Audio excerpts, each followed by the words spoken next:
Hello, everybody. Welcome to Let the Madness Begin headquarters. This is LTMB Live. I'm Will Gaillard. And I'm Mike White. My man, this is Tuesday, March 27th. The first broadcast this week. How's everybody doing out there? We're going to bring Facebook in. Good evening, Facebook. This is LTMB Live. Thank you for being here with us. We're gonna give it a minute or so, and then we're gonna get into things. I know we're a little bit late. We had this time wasn't technical difficulties. We had some set issues. Yes. Junk just kind of some lighting. Wanted to act up right before, you know what I'm saying? Yeah. But right, we got it all squared away. We got it all squared away. On the technical front, it's doing pretty well again. Doing pretty good. Yeah. It's actually been doing pretty good for some time, man. Once we got those little kinks ironed out with the software, along with this certain technical aspects of the platforms we were using, everything was smooth. Now, of course, we do have plans to move to different software. I wonder if that's going to bring its own set of problems. I wonder. It will. I'm going to just go ahead and say it will, because if I say it won't, that's going to jinx it, and it will bring issues. So I'm just go ahead and say it will, so that if it doesn't, then I'll be like, a pleasant surprise. Pleasant surprise. Yeah, man. But what's going on, Stephanie Lennon, who is Stevie Evie? I know. That must be either a new profile name, a new alias, because we ain't never seen that name up in there before. I know. She may have just been, staying quiet. May have been just staying quiet. What's up, Leonera on Facebook? Yeah, we got some people in the Facebook chat. Yeah. Oh man, you know what I finally saw, right? What's up? I finally saw Black Panther, man. You finally saw it? I did. Finally see it with the folks, man. Okay, all right. Saw it with the folks. How'd you like it? It was good. I liked it. Although I do have my issues with the movie, not just plot wise, but maybe an underlying message in the movie that maybe we can discuss at a later date. You know what I'm saying? Maybe like a special after dark Black Panther discussion. Okay. But yeah, man, I like the movie, but there was some not so I don't know. To me, it was some weird stuff going on in that movie, man. That I didn't quite understand, man. All right, we can get into it some other time. Definitely, man. Because there's a lot to talk. There's a lot to talk about with that movie. But one thing, Moose got talked about. We might have to change our program because of Roseanne. Because that's supposed to come back. Yeah, man. I think it's tonight, right? For real? I think it's tonight. That used to be my show. See, okay. How it ended, like the show ended with them winning the lottery, but apparently that was just like all fantasy and all that was a dream. Actually, Dan had died or something. Yeah, Dan had died. But I don't know how they're gonna bring him back. See, that's no. See, I don't know how they're bringing him back. That's how you know that wasn't a dream. Yeah, they're just trying to create like some other unknown information about the family, so they can have an excuse to bring it back. You know what I'm saying? It's but now Roseanne is she's a Trump supporter in this. But she's a Trump supporter for real too. Yeah, she is. Yeah, so it won't be hard. Yeah, it won't be hard. So we'll see how long that lasts. Yeah, exactly. We'll see. I'm slightly interested. Yeah, I'm slightly interested too, because I watched that show. I just don't know how they're gonna pull that off, because like, whose dream was it? Was it Roseanne's dream? Was it Dan's dream? Was it Darlene's dream? Well, was it DJ's dream? Even dating back to the original series, you remember how they kind of interchanged who I think Becky was?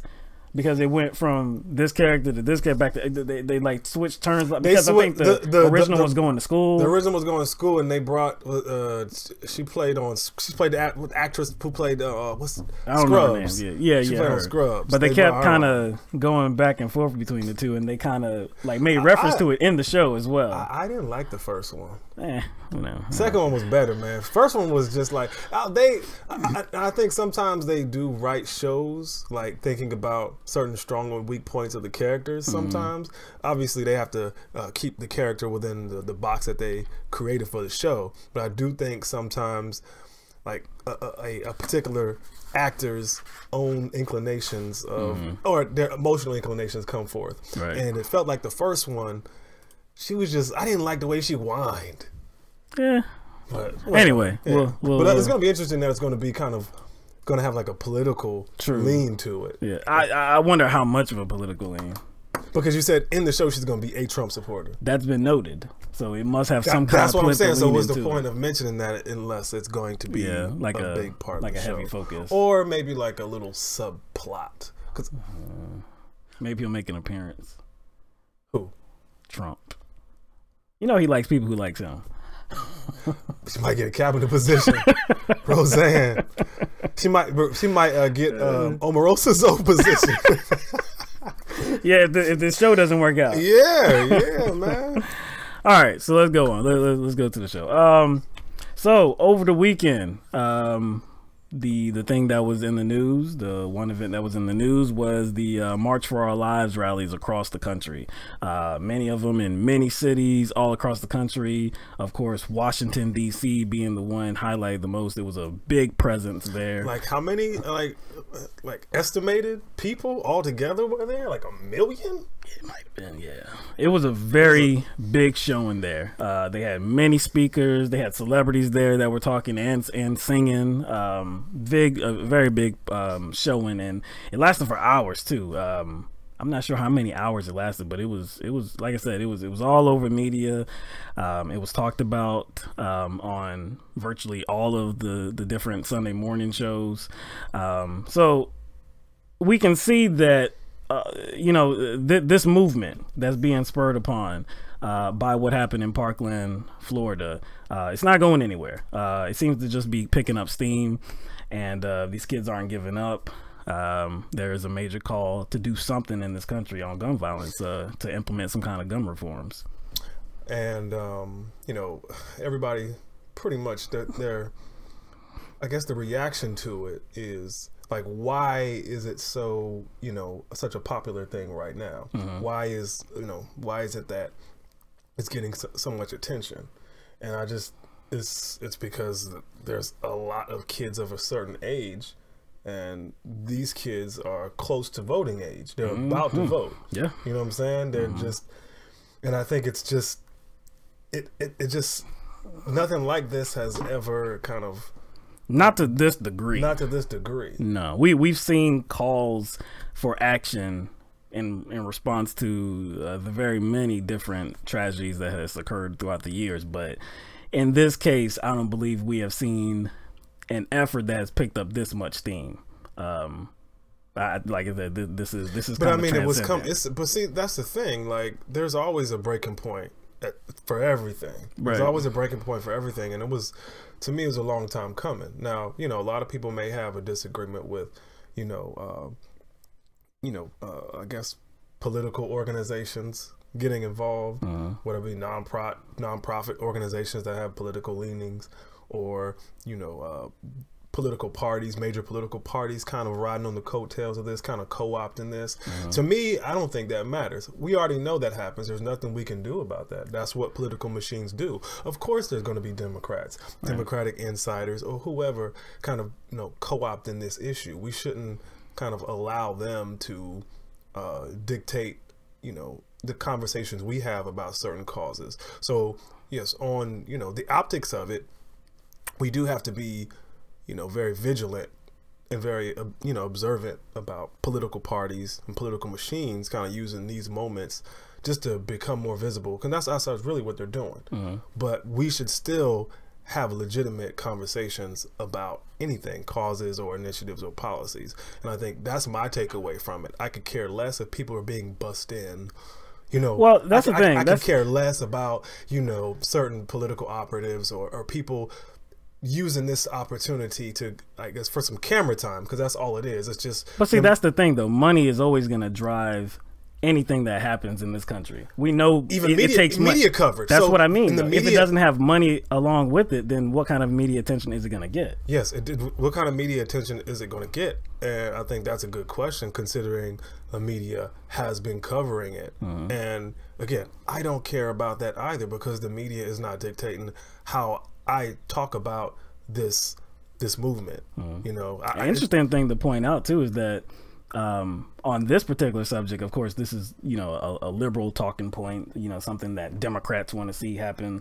The owner of the New England Patriots, Bob Kraft, he's actually the one that offered the plane to the kids from Stoneman Douglas High School to get them to Washington, D.C. So, like, he cannot be considered some sort of Democratic insider. No, a liberal even. He donated to the Trump campaign. He donated to the inauguration fund, I believe, right? Yeah. That's another reason why a lot of people hate the Patriots. But anyway, so go ahead, man. Go ahead. Okay. But anyway, so of course, because of this movement, it has a lot of support. It has a lot of support because people actually want something done, and like we were saying, money is following it. Money is pushing it along as well. I got a quick question though. Like, if we're going to talk about, you know, the political operatives or the political machines co-opting movements, and that's what people are upset about, how come people aren't upset about the NRA kind of co-opting the narrative about the Second Amendment, as well as representatives taking millions of dollars from the NRA? Why isn't people are bent out of shape about that?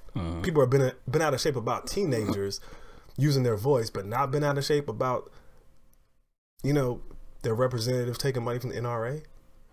And the NRA is a very manipulative and powerful group of people. Well, it all depends on what you feel about whatever subject. It really doesn't matter where the money is coming from. You know, it doesn't matter where the money's coming from. Based on your social and political leanings. Right. Nothing else, not principle. No. So it doesn't matter that the NRA is spending millions of dollars to lobby Congress members to not do anything on gun control or not do anything about gun reform. If I'm a person that believes that the Second Amendment gives me some unregulated right to own whatever weapon that I want to, then I don't care what kind of money is involved in that effort. But if you spend money on gun reform, implementing gun reform, then you must be crooked. Not only crooked, you are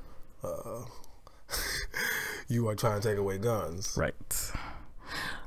So that leads us to former Supreme Court Justice John Paul Stevens, who is a Republican, by the way. He was appointed by Republican President Gerald Ford. Former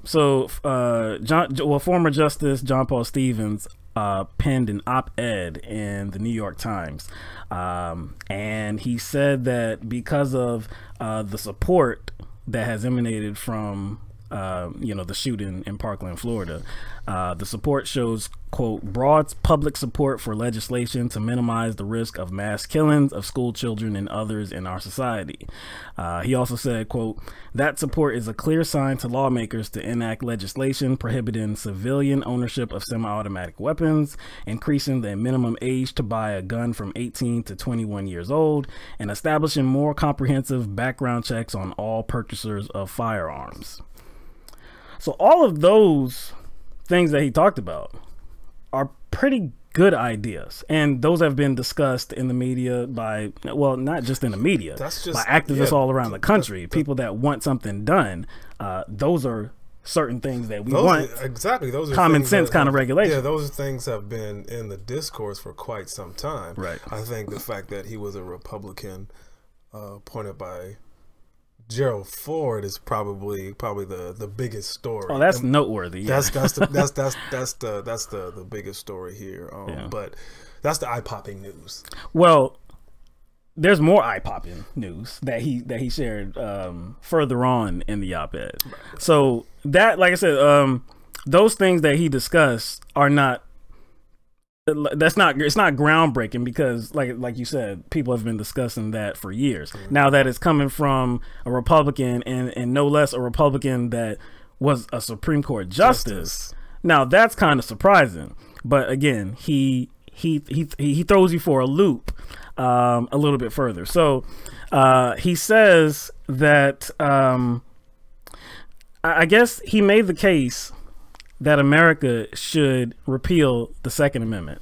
And I can't say I guess he did. He did make the case that America should repeal the Second Amendment. But the context of like what he means as repeal is not just like, hey, let's do away with it. Let's more or less kind of revise it. Right. That's kind of the context of it. So it's not like some sort of absolute repeal.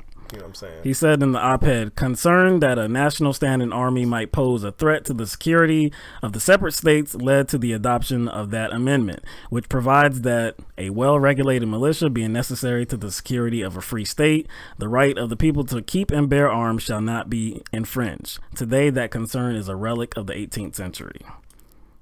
Yeah, because like, who is the militias today? National Guard, the Army Reserve, the Marines, the Navy, et cetera, et cetera. Just our military force. That's our military force. So obviously, you know, when it comes to the Constitution, it has changed before. Of course. So, and it has changed because the country changes. Times change. Times change. Yeah. Like, so the language of it is referencing that time that they're living in now, or so, then the time that they were living in then. Yeah, so to kind of compare it or to kind of label it as a relic of the 18th century is accurate because, again, it was addressing the concerns of that time, not of the times that we are facing. But even today. even if you take it as is, I mean, because again, he used the word repeal. You know, I understand it's not an absolute repeal. I think it shouldn't be repealed per se. I just think it should be understood properly instead of being misconstrued. And I think that's what we have a problem with, it being misconstrued. Because if you read, what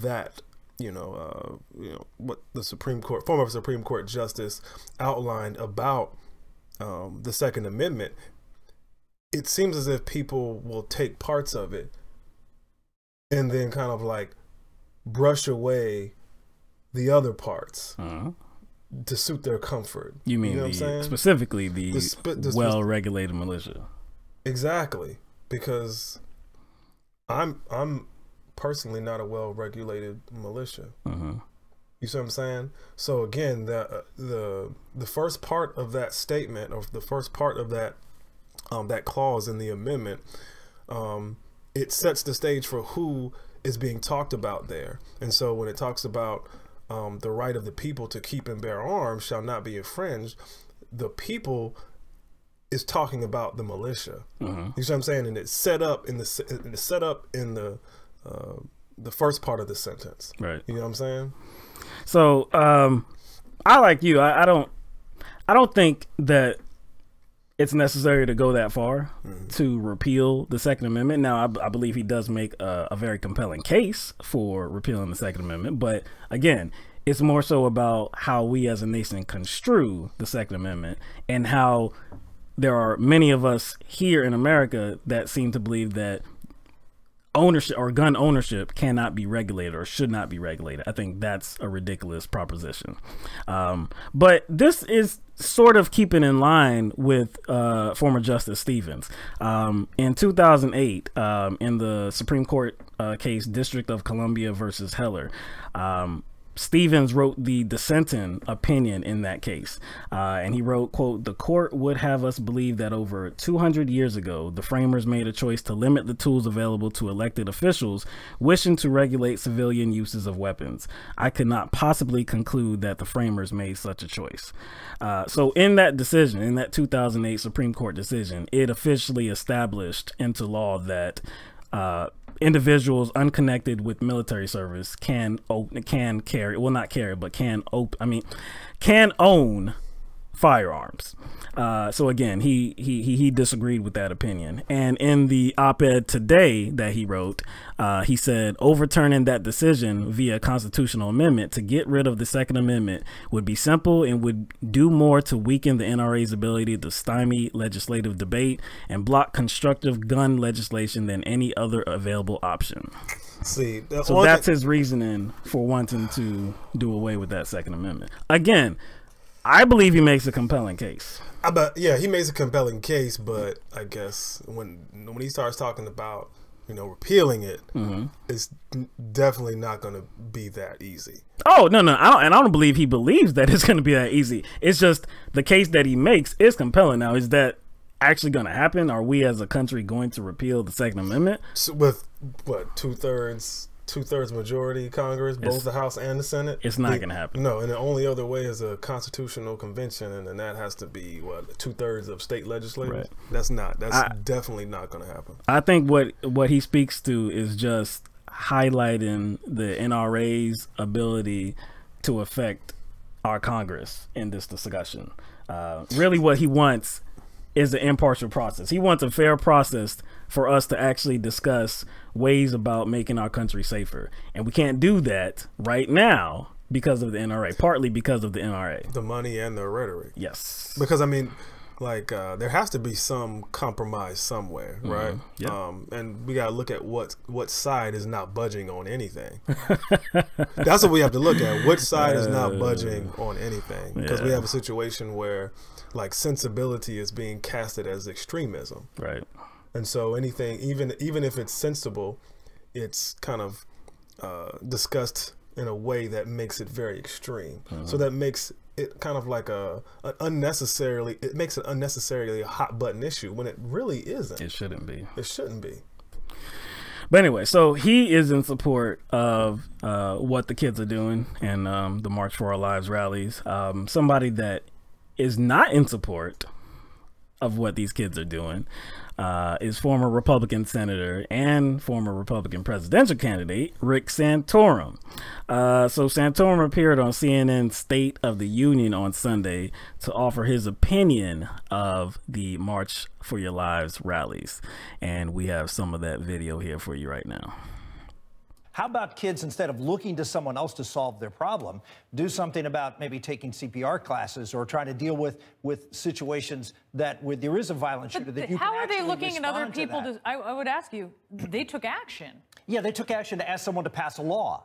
They didn't take action to say, how do I, as an individual, deal with this problem? How am I going to do something about stopping bullying within my own community? What am I going to do to actually help respond to a shooter? What am I going to do? Those are the kinds of things where you can take it internally and say, here's how I'm going to deal with this. Here's how I'm going to help the situation, instead of going and protesting and saying, oh, someone else needs to pass a law to protect me. I've got a kid who's going to be in high school next year, and I want him focused on algebra and other stuff. If his main way to survive high school is learning CPR, so when his friend gets shot, he can keep... That, to me, we've gone too far. I'm proud of these kids. I know you're proud of these kids, too, because you can do both. I'm proud of them, but I think everyone should be responsible and deal with the problems that we have to confront in our lives. And ignoring those problems and saying they're not going to come to me and saying some phony gun law is going to solve it. Phony gun laws don't solve these problems. That's what we found out.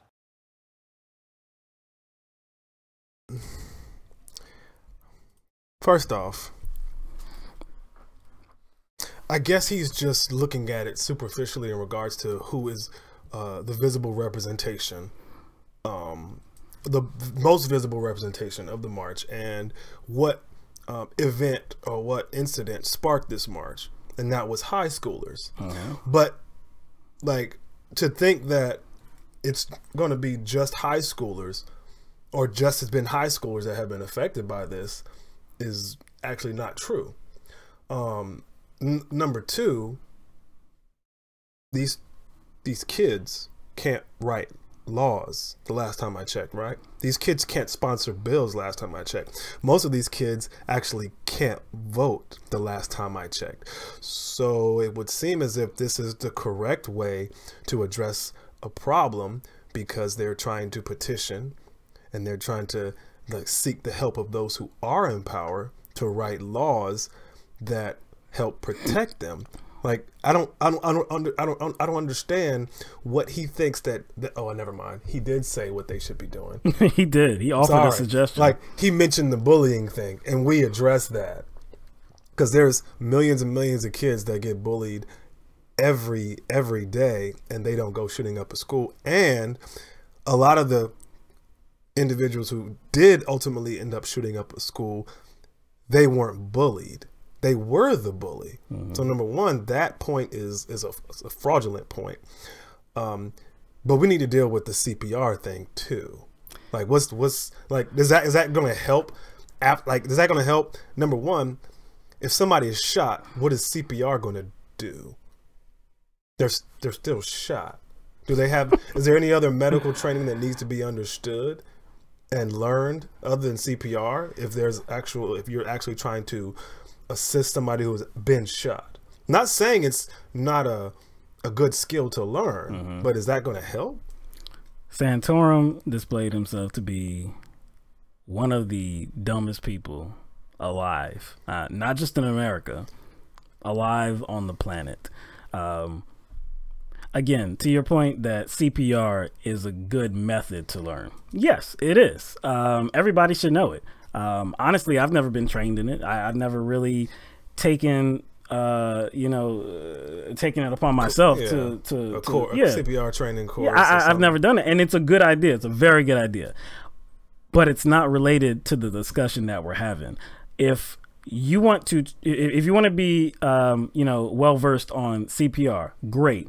When a bullet enters your body or the body of somebody else right next to you, especially bullets coming from an assault type weapon, semi-automatic weapon, that is, because those the bullet holes are much different than like a pistol. Okay. And that has been attested to from the doctors that have been getting the people that have been shot in these school shootings or any mass shooting. That's where an assault weapon is used. They leave very gruesome type injuries. Okay. So blood is spewing out from your limbs, your body somewhere. What good is it going to be to breathe life into somebody? Is that going to stop the profuse bleeding? Exactly. You're going to have to learn another skill. You're going to have some medical supplies on hand to stop the bleeding, because that's what's going to end the life of somebody, the loss of blood. Again, Santorum is one of the stupidest human beings alive. He says, okay, about the bullying. Sure.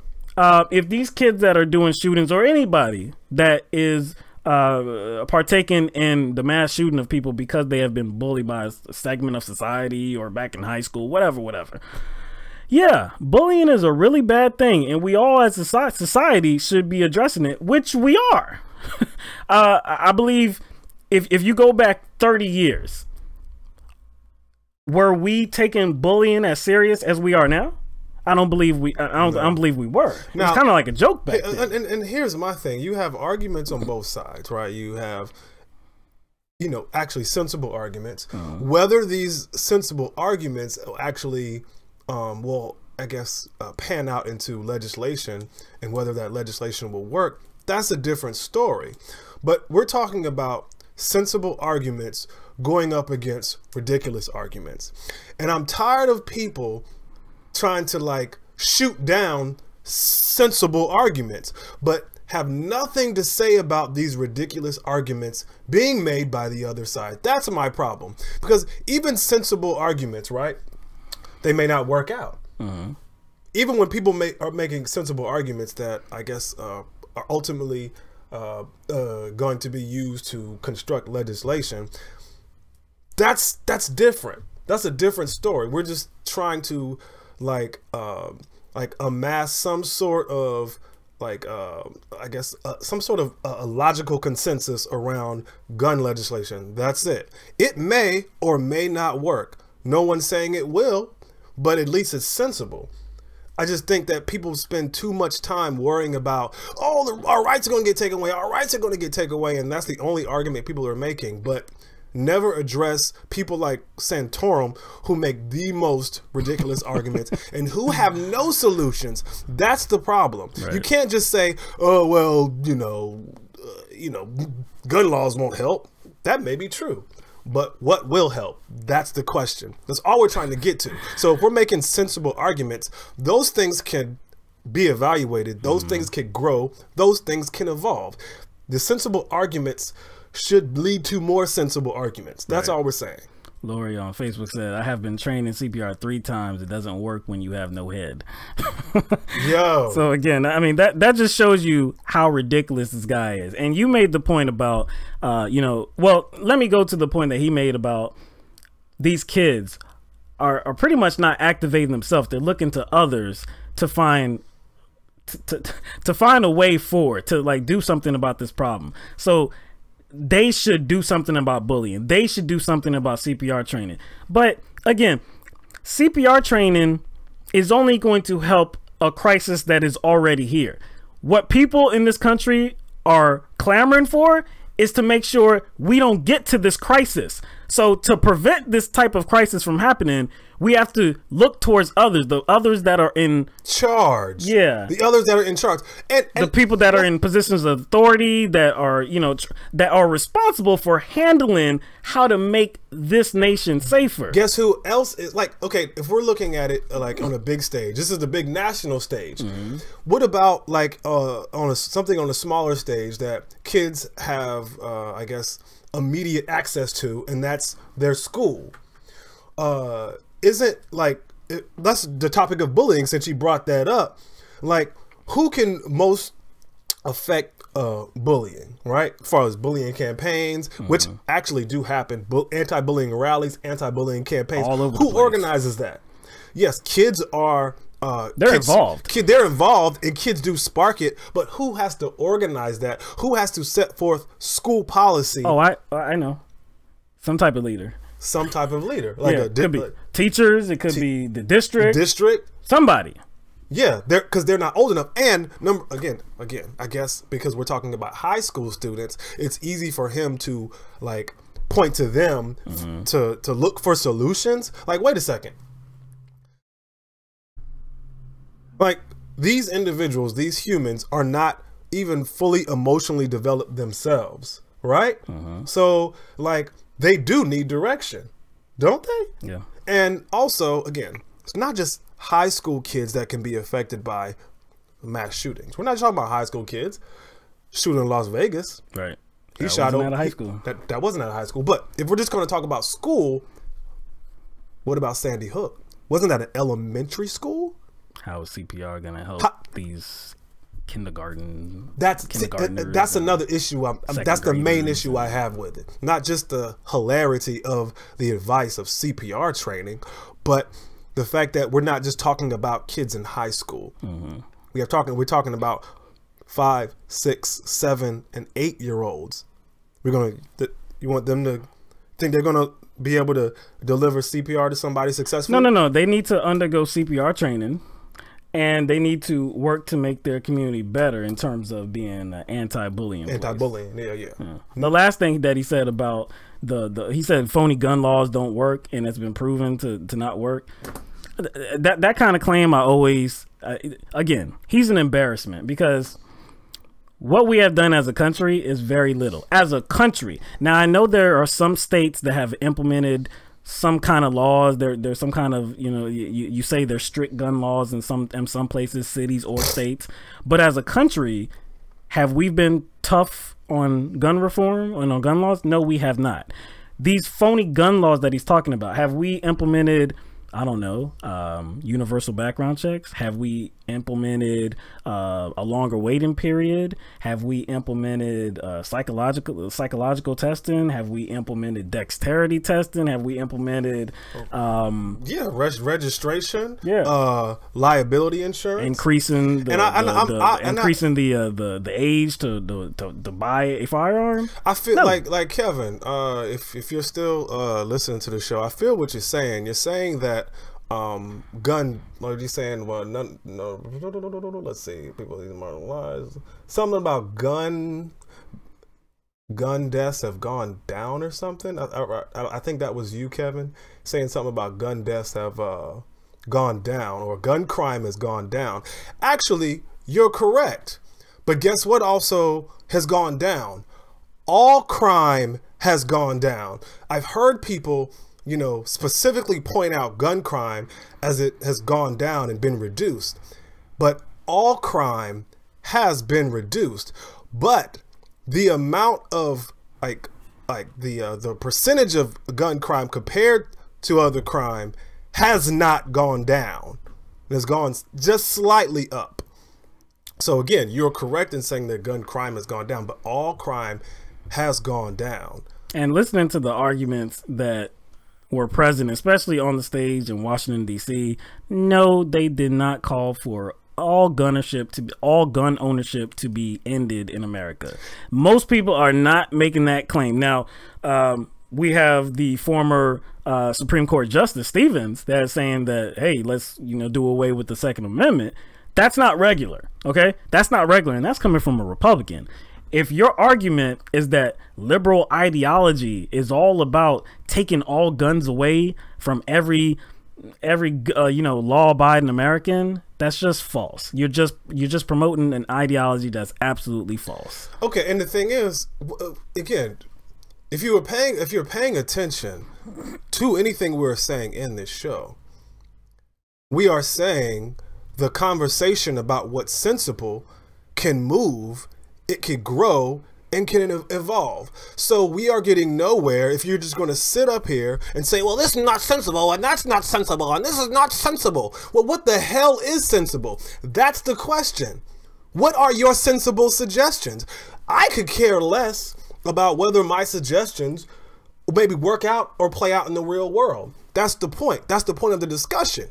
If you're going to involve yourself in a discussion and just constantly be like this kind of pseudo-nihilist, or just to be a contrarian, to be a contrarian, all we're trying to get to is some sort of solution. So what are your sensible solutions? That's here's my only question. But if you're not offering any sensible ideas, you just being a professional contrarian, like you just said, doesn't mean anything. But this is the idea, though.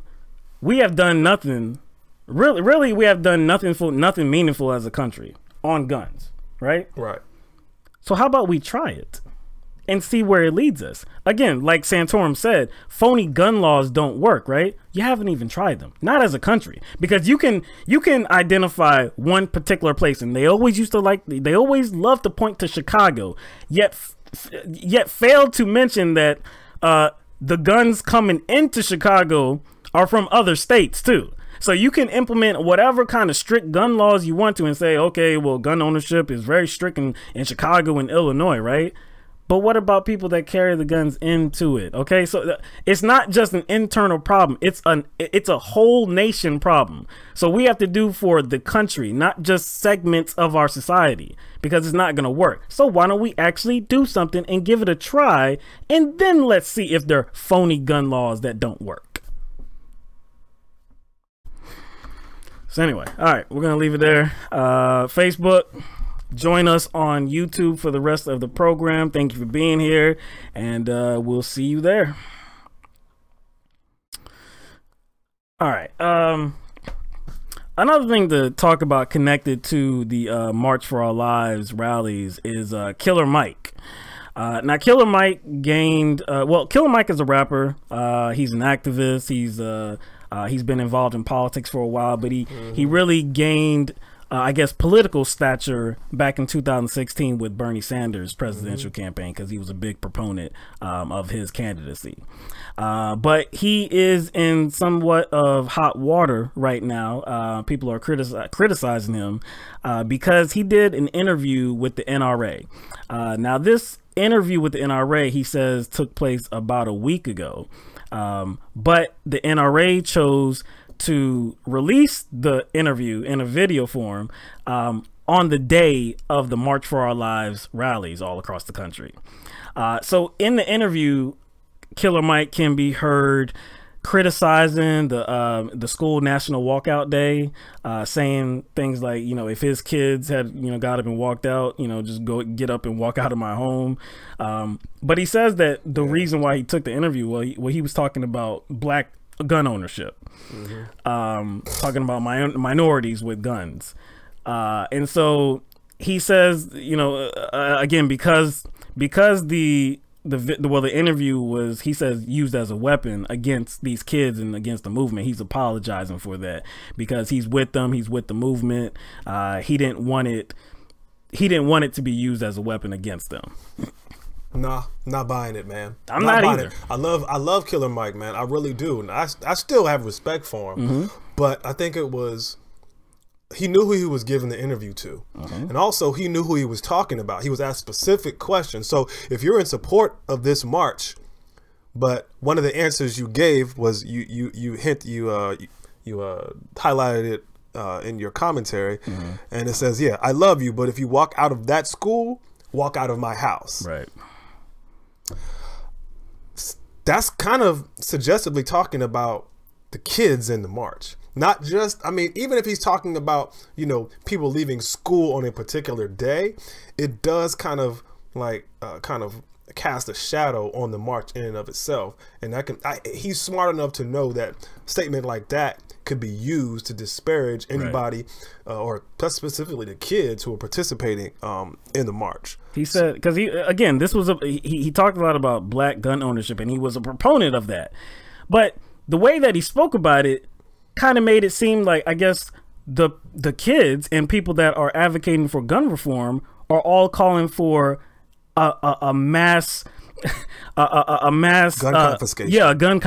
Gun confiscation, which nobody is talking about. You didn't hear that on that stage in Washington D.C. or in Chicago or anywhere across the country. You just didn't hear that. And honestly, I'm telling you, people on the left don't need to fall. Again, they're falling for like NRA talking points, but they're kind of using a progressive mask or a leftist mask, even though it's almost a reaction. It's reactionary. It's the same reactionary rhetoric, just kind of like done in a different way. It's like, oh no, black people need to protect themselves, you know, because we're the most vulnerable. But the problem I have with looking at it like that is the same problem I have when people talk about, like, I guess, overall or broad government, you know, tyranny. Because that's kind of what he is kind of suggesting. Black people, you know, need guns because we're the most vulnerable people. We have been the victim of government tyranny. So any, I guess, measure that could possibly keep any black people from owning guns, whatever measures he's thinking about, that's going to be detrimental to the black community because the black community is the most vulnerable. That's actually a right-wing talking point, because it's no different than people saying that owning a gun is going to keep tyranny away. And if you look at everything that kind of black people have been affected by, since he's talking about black people, like, I just don't think, in my own estimation, that physical tyranny is the biggest issue. No different than, you know, I guess my perspective on the broad population. Physical tyranny, because what is defined as tyranny is narrowed down to some armed person coming and taking your gun. That's it.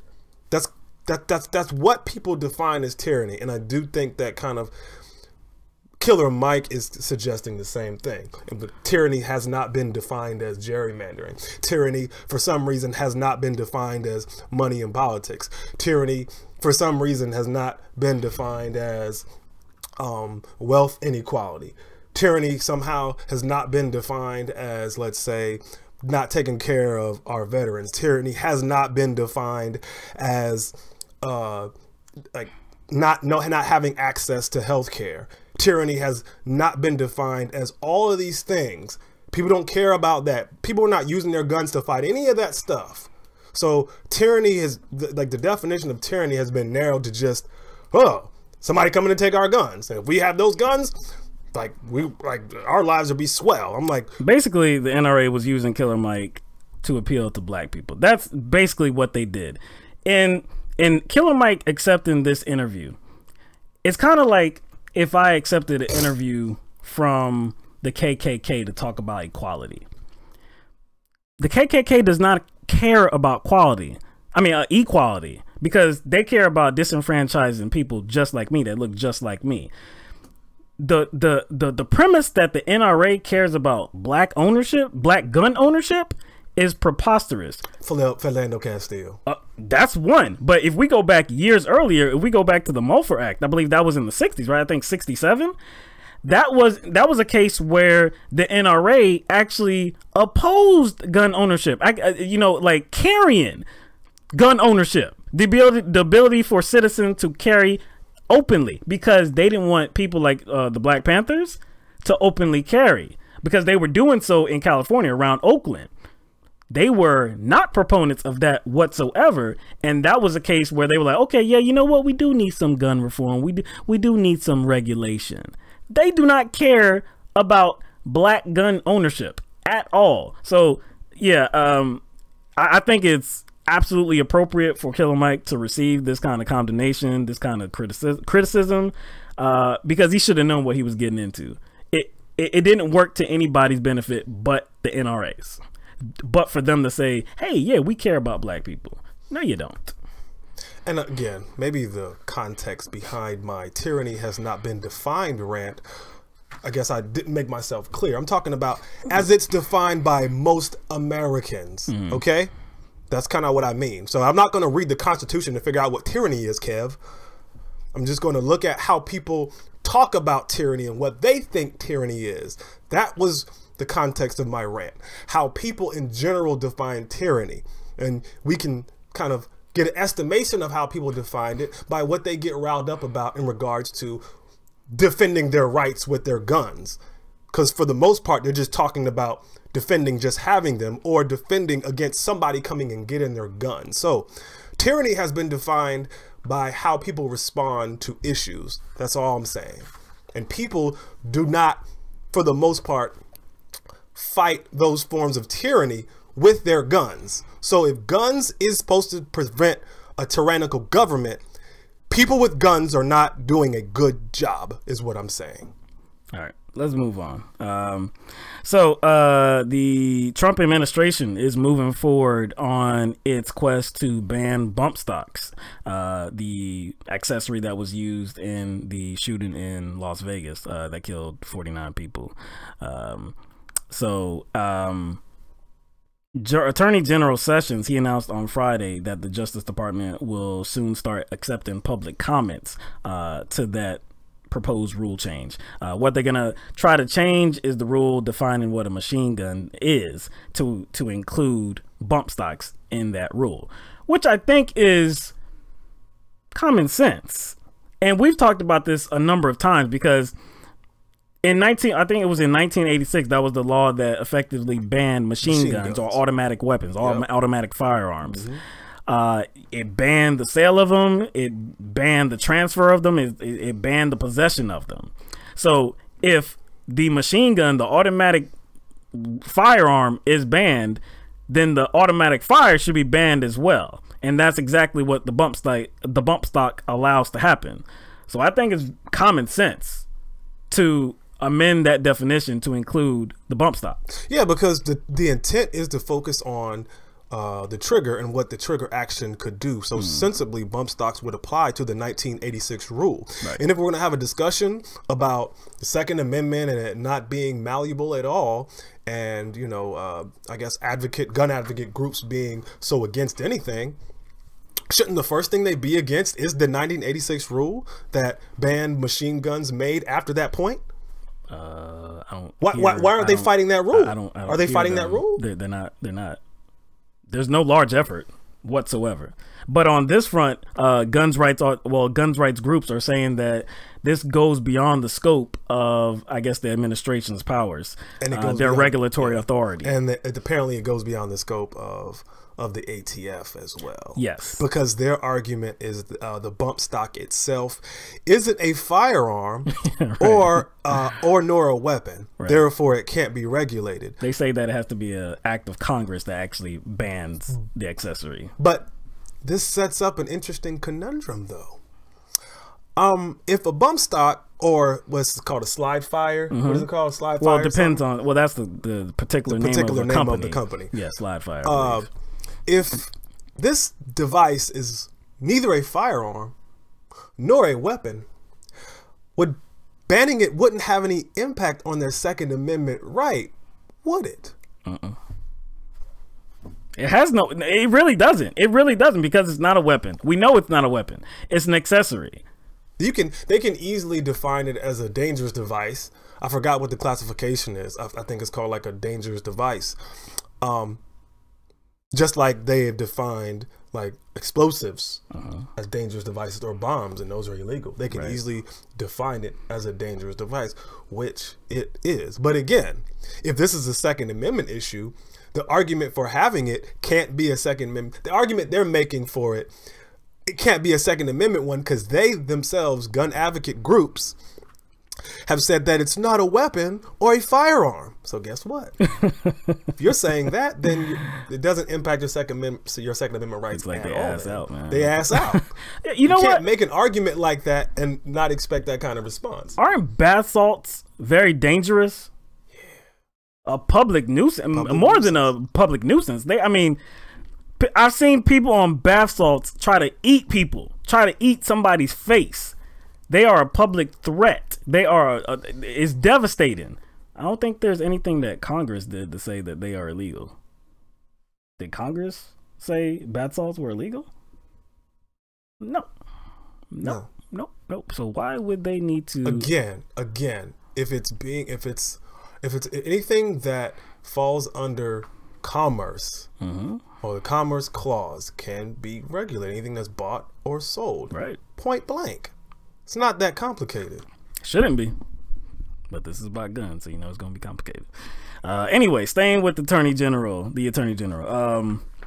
Jeff Sessions wrote a memo on March 20th to federal prosecutors offering guidance in drug-related prosecutions. He talked about the tragedies of the opioid epidemic. He also urged them to seek the death penalty in cases of, quote, certain racketeering activities and cases, quote, dealing in extremely large quantities of drugs. So this is following the path that President Trump has laid out, in which he has said now numerous times that we as a country need to get tough, on drugs. We need to get tough on drug dealers, and we may need to implement the death penalty for these drug dealers. Now, how they were going to, I guess, drug dealers were, I guess, that were linked to deaths in some kind of way. Well, that's what Trump said. The memo that Sessions didn't reference anything about specific like deaths that drug dealers connecting were the deaths to the drug sale. I guess it's just like he didn't offer that guidance. I guess it's just like, since they're drug dealers and there are deaths, you're all to blame. Let's just presume they're going to be killing people through the sale of these drugs. Through the distribution and sale. Yeah. Okay. Which, like I said, this is crazy. Now, he largely talked about opioids, but federal law doesn't specify that there has to be a specific or a drug specific limitation on the prosecution's power. See, when Trump made his statements weeks ago, and it was concerning opioids, the first concern that we expressed was what? Like, wait a second, if this applies to opioids, like, can it lead to them applying it the same way for other drugs? Namely, cannabis, marijuana. And we already know how Jeff Sessions feels about marijuana. Good people don't smoke marijuana, he says. That's what he said. That's what he said. So, look, I highly doubt that at this point in time that the federal government would actually go after and see. I guess the fear is that they may go after legal businesses that are actually selling medical marijuana, or like in Colorado, just selling it for recreational purpose, right? So that's the fear, because they in essence would be drug dealers because it is against federal law. So would they, bring cannabis into this argument, not just opioids? I doubt it, but it still is a scary thought. It's a scary thought, and there is there is some pushback, especially from states that have legalized marijuana and cannabis. You know what I'm saying? So I don't know, man. The war on drugs is hard. It's failed, and all this is going to do is many times over has it failed. Many times over, and this is not going to do anything to help it.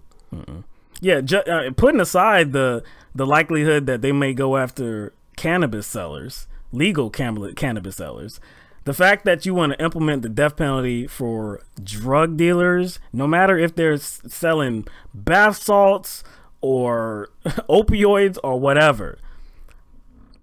This is not the way to go. All you're going to do is ramp up the war on drugs that has already failed many times. And it's, not only has it failed, it's particularly affected, particular group of people more so than others. Yeah, you don't say. Yeah, so we still have a problem with enforcement. So not only is it not really a sensible approach, like it's going to most likely affect certain people more so than others. And just like most laws, the people who are the most vulnerable, the people who have the smallest voice, are most likely going to be the ones who are railroaded. Because I guarantee you, Jeff Sessions is not going to go after pharmaceutical companies, even though it's proven that they're drug dealers, right. And they distorted the effects of their drugs, how addictive they were. Right. They used doctors, paid doctors, as spokespeople to push their drugs. See, because look at the process, man. Because really, okay, these pharmaceutical companies would be the suppliers, right? Yeah. So you would really want the doctors to roll on their suppliers to get the big boys. You know what I'm saying? Because these doctors are the drug dealers. What? Because they're the little fish. Dog, what? The doctors are the little fish. You want the suppliers. Well, you need to get on the phone with Jeff Sessions. What I'm saying, because I'm pretty sure since you were able to come up with that right then and there, right now, I'm pretty sure that's kind of an idea that's been pinging around in his head too, circling his head, and he just hasn't caught it yet. So maybe you should call your boy up and let him know, because I'm pretty sure he'd be all for that, because it just makes too much sense, and those companies are responsible for way more deaths. way more deaths. Way more deaths, man. But they're doing it legally. Dang it, you got me. They're doing it legally. They're doing it legally.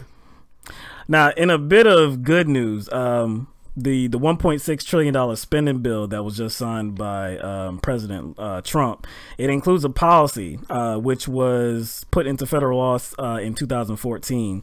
It bars the United States Department of Justice from spending money to interfere with the implementation of state medical marijuana laws. So, of course, this would also extend to, legal businesses that are selling marijuana as well. So that, I guess, probably should qualm the fears that the DOJ might go after, drug sellers. Yeah, because they won't have the cooperation of the local government. Exactly, and they can't spend any money to that front. They can't spend any money going after these businesses, these legal drug dealers. So, again, that's a little bit of good news. Okay, let's talk about some gerrymandering. All right. So on Wednesday, the Supreme Court will hear arguments concerning gerrymandering. Now, we've talked about gerrymandering many times. Gerrymandering can be defined as a political entity manipulating the drawing or the congressional district drawings to benefit a certain segment of people, whether that be on race, class, or political affiliation, what have you. Basically, it sets the stage so their seat is always secure. Yes. The incumbent sets the rules. Sets the rules. Right. Now, we've talked about this as a Republican tactic because it has been used notoriously by Republicans, but it has also been used by Democrats as well.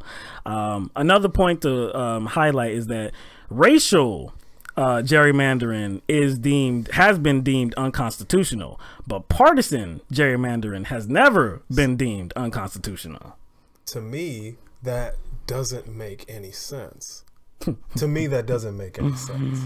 Yeah. Because essentially, when you go to the ballot box, you don't check off a race. Right. You check off a party. So it would actually seem more pertinent to, I guess, deem gerrymandering as far as partisan wise just as illegal. Right. You know what I'm saying? Flat. A flat policy. Gerrymandering is illegal. Illegal, period. Yeah, no matter how they were trying to do it or for whatever reason, right? Whatever. But anyway, like we said, this is mainly a Republican tactic, but the case before the Supreme Court is Benasek versus Limon. Now, this deals with Democratic gerrymandering, and it's about whether Maryland violated the Constitution.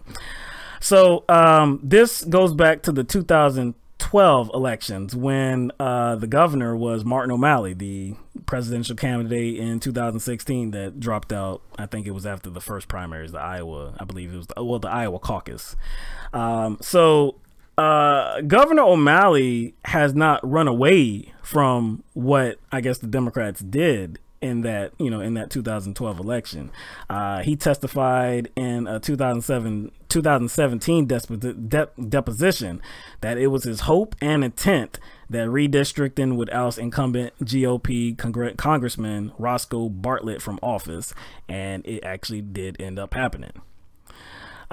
So again, this is a case dealing with Democratic gerrymandering, but it's going to be interesting how the Supreme Court rules, because if the Supreme Court does rule that partisan gerrymandering is unconstitutional, then I guess the plaintiffs in this case are going to be like, yay, we won, right? Yeah, okay, we won. But that's going to be a bad look for the Republican Party. Because again, today, and it has been like this for years, the Republican Party has notoriously used this tactics way more than the Democratic Party. So what you're saying is, it's almost like they're doing themselves a disservice. They're in a catch-22 here. Yes. Because if the ruling goes in their favor in this case, then that brings all the other cases where there's been severe gerrymandering in other states into question. So they're in a catch-22 right now. So it's almost like they might hurt themselves. It benefits them to actually be on the wrong side of this, to lose this case. It would have benefited them to not bring this case before the Supreme Court at all. So I don't know what they were thinking. Because, okay, so in 32 states, the GOP has control of the legislature. In 26 of those states, the GOP has control of the legislature and the governorship. And in a lot of these states, we can't say for sure in all of them because we would have to go through these congressional maps. But in a lot of these states, there is partisan gerrymandering. We have talked about it. We just talked about that in the case of in Pennsylvania, where they had to redraw the 18 congressional districts because the Pennsylvania Supreme Court said this is ridiculous. No, you got to do something about it. So they gave it to the legislature, but ultimately the Supreme Court came up with a map that made things more fair. So the United States Supreme Court has never ruled on this issue. Back when Scalia was here, he wanted to take this kind of case. He never, like, they would hear it, but they never really wanted to rule on it. They never, I guess his point was that they never heard like a gross abuse of gerrymandering. So they never ruled on it. Well, things have changed. Yeah. Things have changed since. So that they're kind of using Scalia's perspective on gerrymandering as some sort of maybe possible foreshadowing to how this particular case might be ruled. So again, it's gonna be interesting if they in fact do rule that this particular case was out of bounds and was unconstitutional. Like you said, it's gonna set the stage for so many other different cases all around the country. And that's going to be good for people like us that do not believe in gerrymandering. We want a fair process. We want the constituents to actually have the same voice as anywhere else around the country. Yeah, because, I mean, a lot of these seats in these gerrymandered districts are essentially safe because there's no incentive for them to represent their constituents. But the thing is like, not only does gerrymandering disenfranchise the other party, in my opinion, it disenfranchises the people in, I guess, the winning party to me, because both Dems and Republicans kind of have been guilty of not serving their constituents. Am I right? That's true. So, but like, if winning is more important to the constituency than democracy, and these people don't care, it just don't care about or care that they're being fleeced. So okay, so basically what you're saying is that if they're able to engage in partisan gerrymandering, they don't really have to represent their people, their own people. They're setting the stage for their own wins. That's what's happening. But the people just kind of care about winning rather than like being like, I guess, legitimately included in the democratic process. They just care about winning. That's the democratic process that they care about. They don't care about any. So team blue, team red. It makes it easier for them to be fleeced. So what I'm saying is, like, even if the gerrymandering is in favor of the Republican, party, right? It's actually still not even serving their own constituents, because most likely they're going to be able to get away with things because they don't have to worry about ever being voted out, because people just care about winning. You know what I'm saying?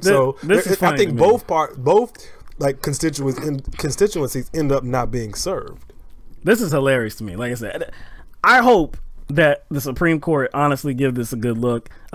It seems like who's gonna be the one that decides if this goes one way or the other is going to be Justice Kennedy, because he's the one where you don't know what he's going to decide. He's kind of like the moderate Republican, or the moderate conservative that's on the bench. So if he decides that, you have a claim, the plaintiff has a claim, you Republicans actually have a claim, then it's going to set the stage for the Republicans' own demise across the country. Across the damn country. My thing is, like, they're using computer algorithms, right?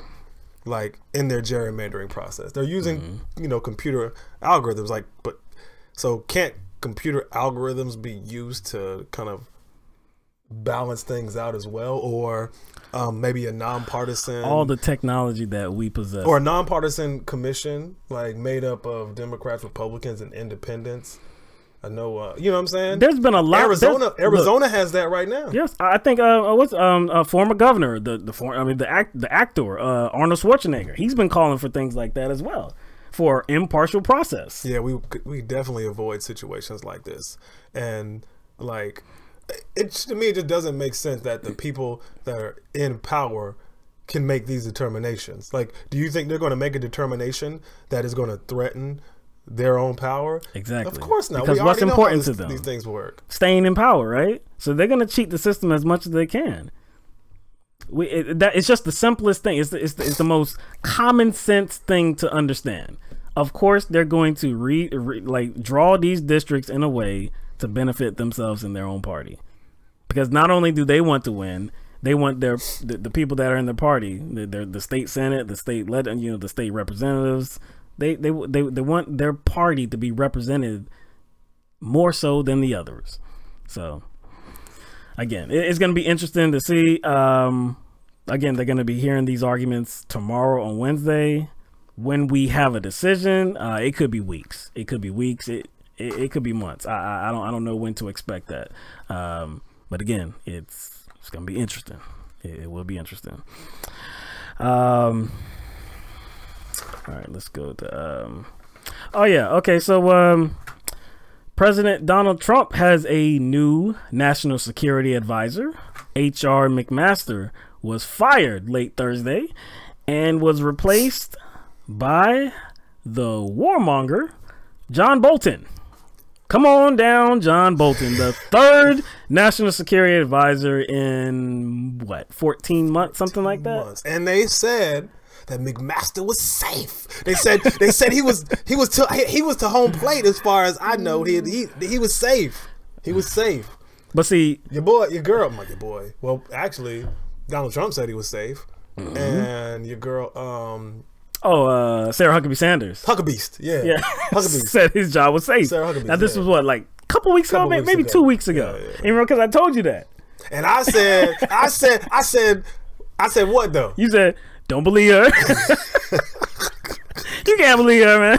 Exactly. That's what you said. And then what happened? And just a couple weeks later, he is out. But like, okay, but his tweet about McMaster being replaced is kind of weird because he said he did a great job and he served us wonderfully. I'm just paraphrasing. Yeah. But if he was doing a great job. Yeah. What was the need? What was the need to?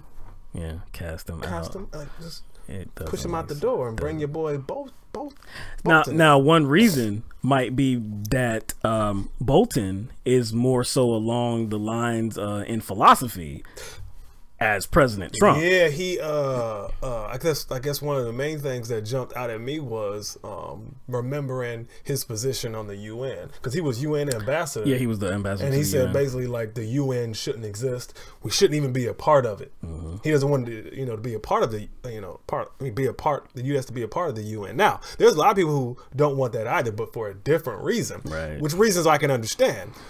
But his reasoning behind it is most likely based on him wanting to like topple regimes all over the place, you know what I'm saying, without any interference from anybody, any other country. Yes, this is a guy that was supportive of the Iraq War at a time where he was the ambassador to the UN. He tried to he made the claim that Saddam Hussein was directly connected to Osama bin Laden. That's never been proven. He's also been very critical of the Iran nuclear agreement, which Iran has never been in violation of. Yeah, just to point out. After that peace deal, he said we should bomb them anyway. Concerning the Iran deal, before the Iran deal was kind of solidified, he basically said, "Well, diplomacy is not an option." It's not an option. He's also made the case for a military strike on North Korea as well.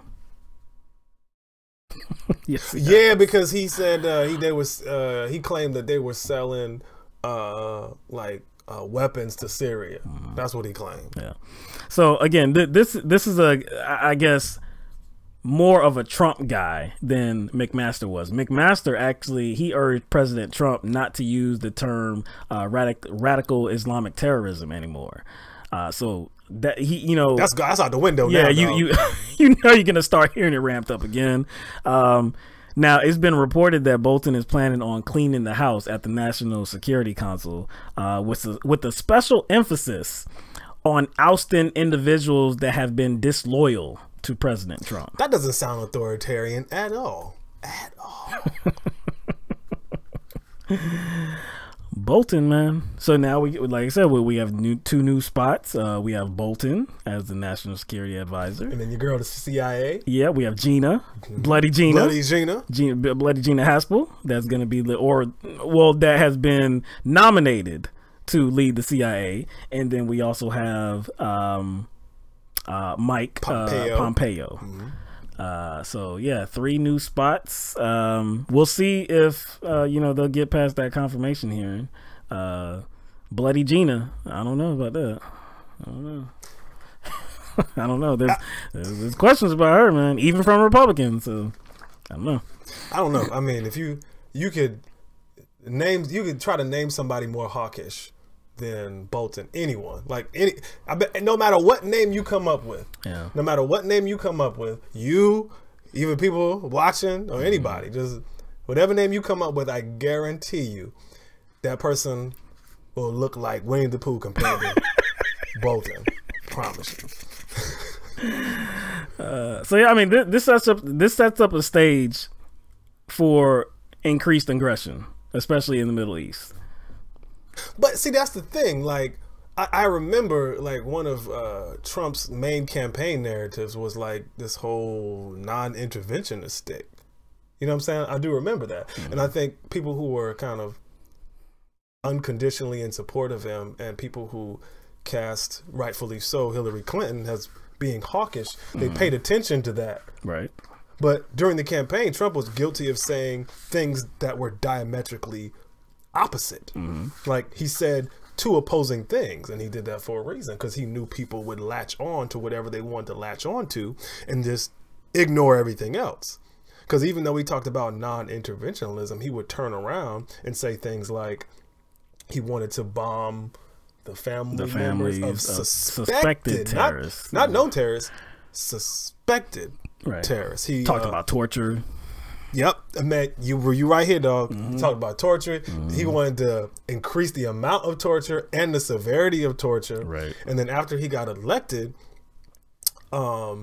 he says, I can't remember, it was like some sort of press conference in the White House where he said something about when invading these countries that have like a high amount of, I guess, terrorists coming out of it.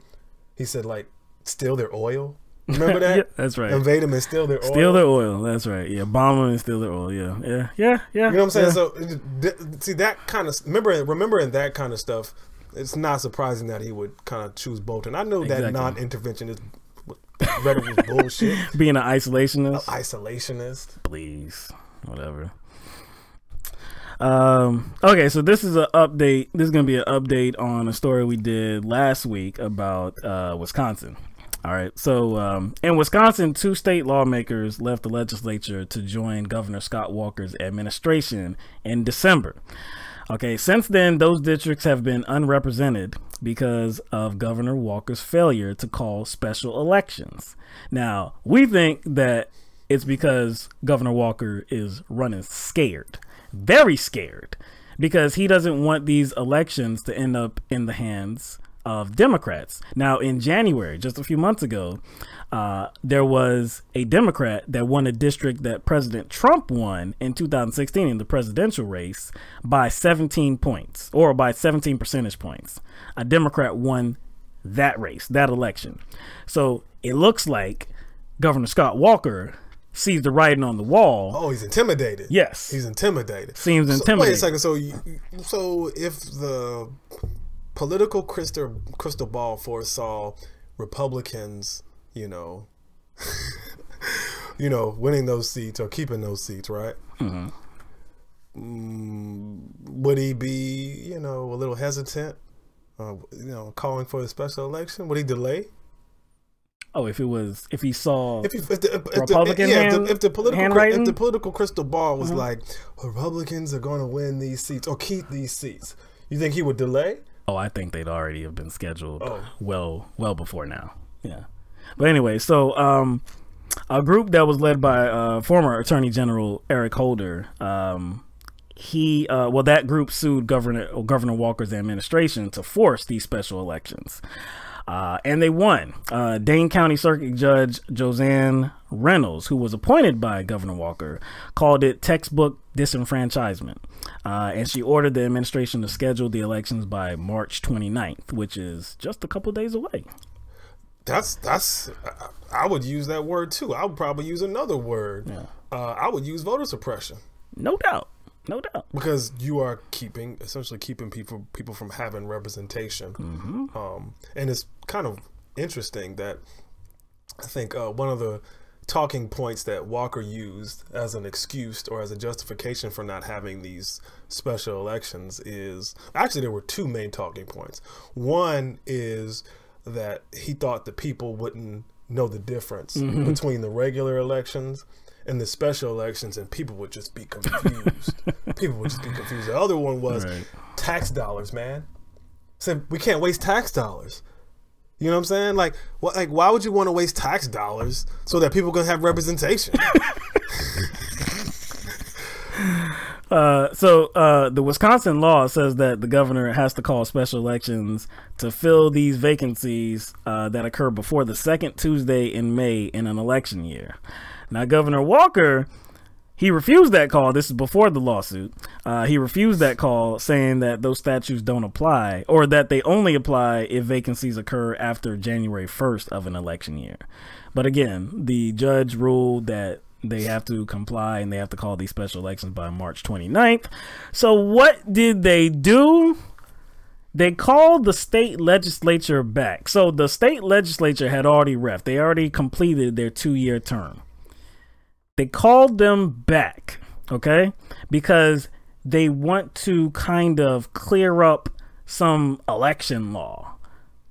Now, we don't even really know the details of what they're going to be clearing up, but they did call them back to kind of rewrite like the process or something. Again, we don't really know any of the details, but Governor Walker has stated that he is going to sign the legislation that's put forth, whatever that is. Well, first of all, they've defied a court order. Am I right? Not technically yet. Again, this is March 29th. He has to, so he has 2 more days. All right, 2 more days. All I'm saying is, if you defy a court order, then that means you're in contempt of court, and your behind could be in jail. Is what I'm saying. That is true. That is true. You know what? I don't think the Wisconsin legislature should be able to sponsor or pass any bills until them seats are filled. I think that's, you know what I'm saying? That's what I think. That's a good recommendation. That's a good idea. Again, we'll see. 2 days. It's just 2 days. We'll see if he does comply with the court's order. Eric Holder, he said in a statement, he said, Republicans appear to be afraid of the voters of Wisconsin. Well, certain segment of the voters. Yeah, certain segment. I don't believe they think Republicans are going to show up for them. I think he believes that more Democrats are going to show up. That's kind of sad. That's kind of that's just sad. Like that's not only you're scared of like the Democrats and the Democratic voters, you're actually scared that your own voters won't turn out to support you. He's a scared man, though.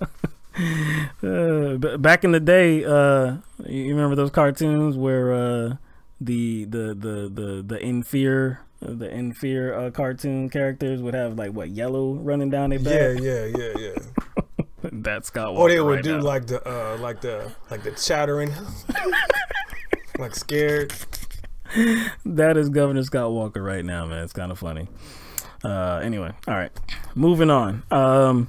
The next census is scheduled to take place in 2020, and Democratic attorney generals in several states said Tuesday that they're going to bring legal action to stop the Trump administration from adding a question on citizenship on that next census. The question that they want to add is, are you a citizen? Now, that question has not appeared on a census questionnaire since 1950. The good old days. The good old days. The good old days. Yeah, and I believe we have something here. Let's see here. Yeah, we have something from the Hill. Yeah, the question has not appeared on a census questionnaire since 1950. Civil rights groups and Democrats in blue states said the question, combined with the Trump administration's hostile attitude toward immigrants, could lead to undocumented immigrants avoiding the census altogether, creating an underestimation of the number of residents who live in certain states.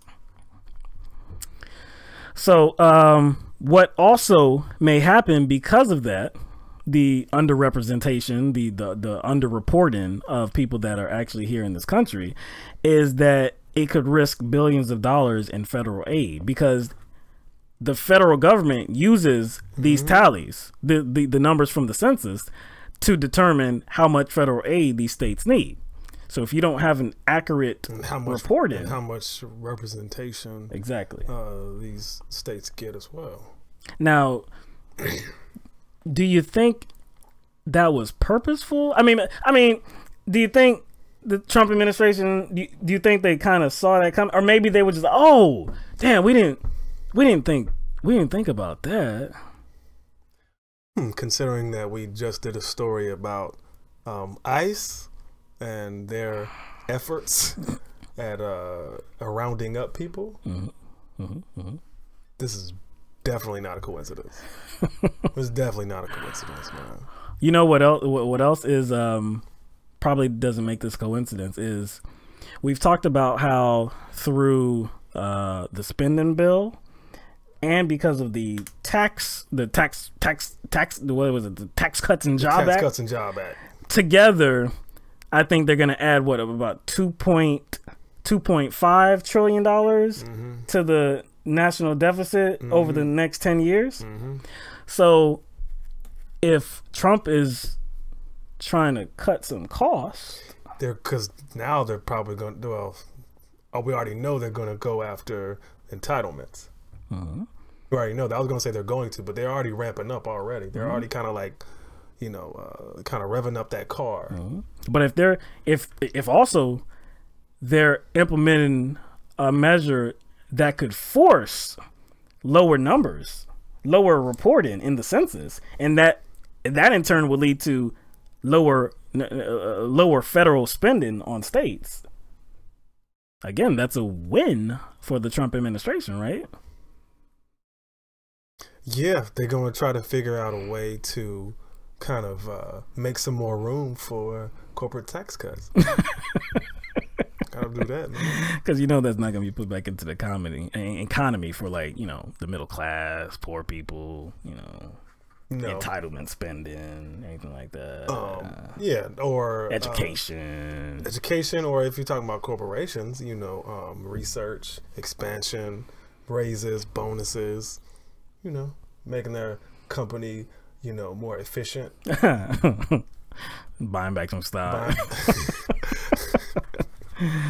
The California Attorney General Xavier Becerra, who's a Democrat, he filed a suit in U.S. District Court aiming to block the administration's efforts. He said, quote, "Having an accurate census count should be the utmost importance for every Californian. The census numbers provide the backbone for planning how our communities can grow and thrive in the coming decade. California simply has too much to lose for us to allow the Trump administration to botch this important decennial obligation." And the other motive behind this is probably they want to get a number of, I guess, illegals. They want to see how many illegals we have. Yeah, but they want to see how many people are, undocumented. But that doesn't matter. I think it can be framed like that. No, I think it's framed like that because just because you're not a citizen doesn't mean you don't have a legal protection. Yeah, exactly. That's what I'm saying. So I can see how they're going to frame this. They'll frame this as, oh, you see how many people marked that they weren't citizens? And a lot of people are going to take that to mean, oh, these people are here illegally. And that's not the case. There are people who are here on, work visas who are here legally. They just aren't citizens yet. They just don't have citizenship status. Or they're just actually here on a planned permanent basis who are seeking citizenship on a pathway to citizenship. So I just think that they're going to use those numbers and kind of distort what they mean. And then they might even try to ramp up, border security because of it. Or they might try to ramp up, ICE raids because of this. You know what I'm saying? I wonder, though, that with the inclusion of this question, because to be realistic, if a census taker comes to your house and asks you this question, you don't have to answer.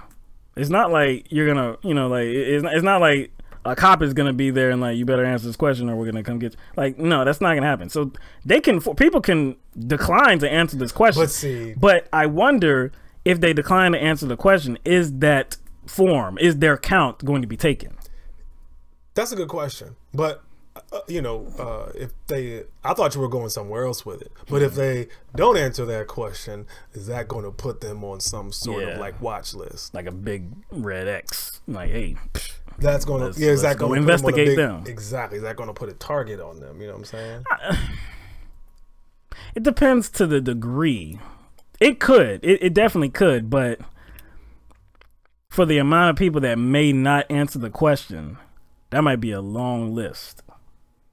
That might be a very long list to go investigate. I don't think Jeff Sessions or Donald Trump cares. No.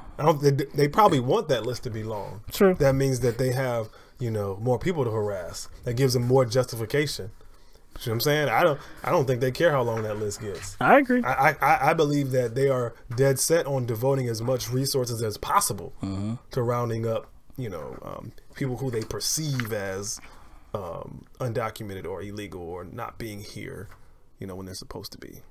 The New York Attorney General Eric Schneiderman, Schneiderman, he's a Democrat as well, said in a statement Tuesday that he would lead a multi-state effort against the question as well.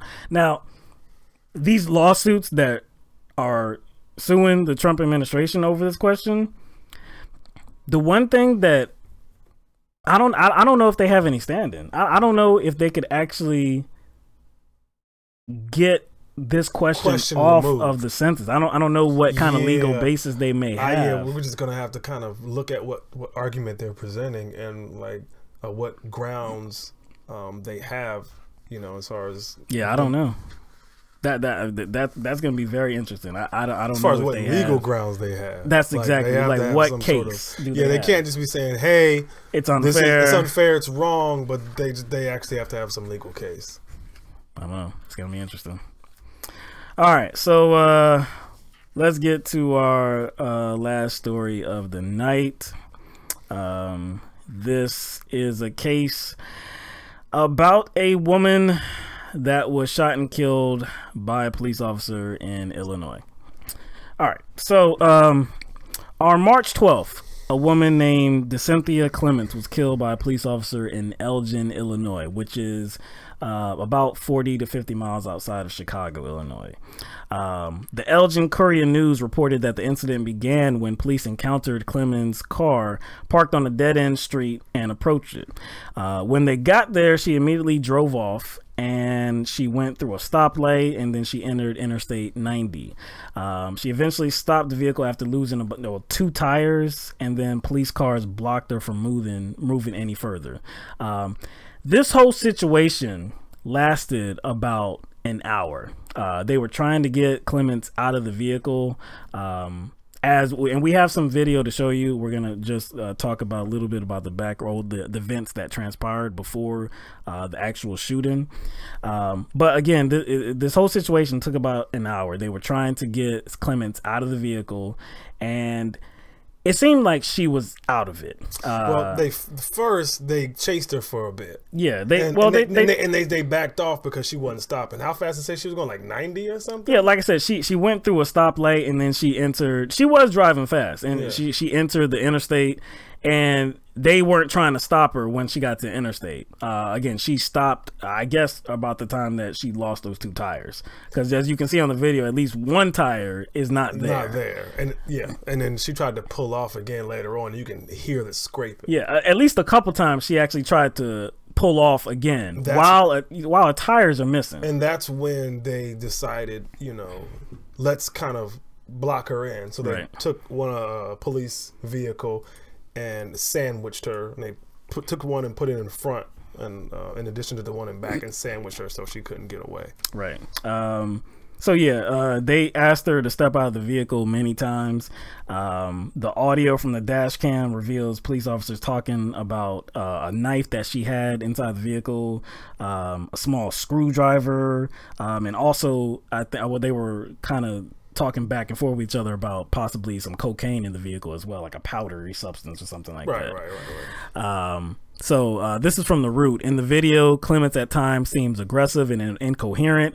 Officers indicate that they suspect she is under the influence of cocaine, but the Courier News reports that the cops were informed during the standoff that Clements had been seeing a therapist and had previously revealed suicidal thoughts and hallucinations. So before they even approached, and of course this is actually like unlike a lot of situations. Usually police officers do not have an hour to prepare to engage with somebody, right? So sometimes some leeway can be given to police officers, especially if they have a split-second decision to make.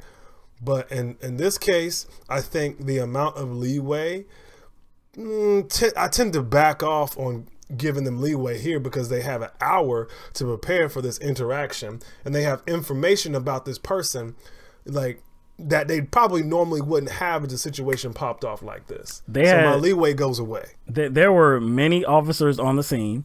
There was a K9 unit. There were shields present. They were discussing like tactical approaches. Yes. Like this is like something that doesn't I guess get observed a lot. Yes. They were discussing non-lethal measures. Yeah, because usually when situations pop up, they normally don't have time, so we don't really get to see such discussions. Right. So it's like it was very extensive. I mean, they were just very relaxed and being very specific about how they were going to go about trying to get her to exit, and if she exited, what they would do. It wasn't one of those split-second type of thing. Again, this was about an hour. The man who shot, well, the police officer who shot Clements is Lieutenant Christian Jensen. And he said at one time in the video, he said, quote, if she does exit out of the vehicle, we'll try to order her back. He also explained that he was the boss at the scene and said that if she does end up brandishing the knife, we'll go with the 40, okay?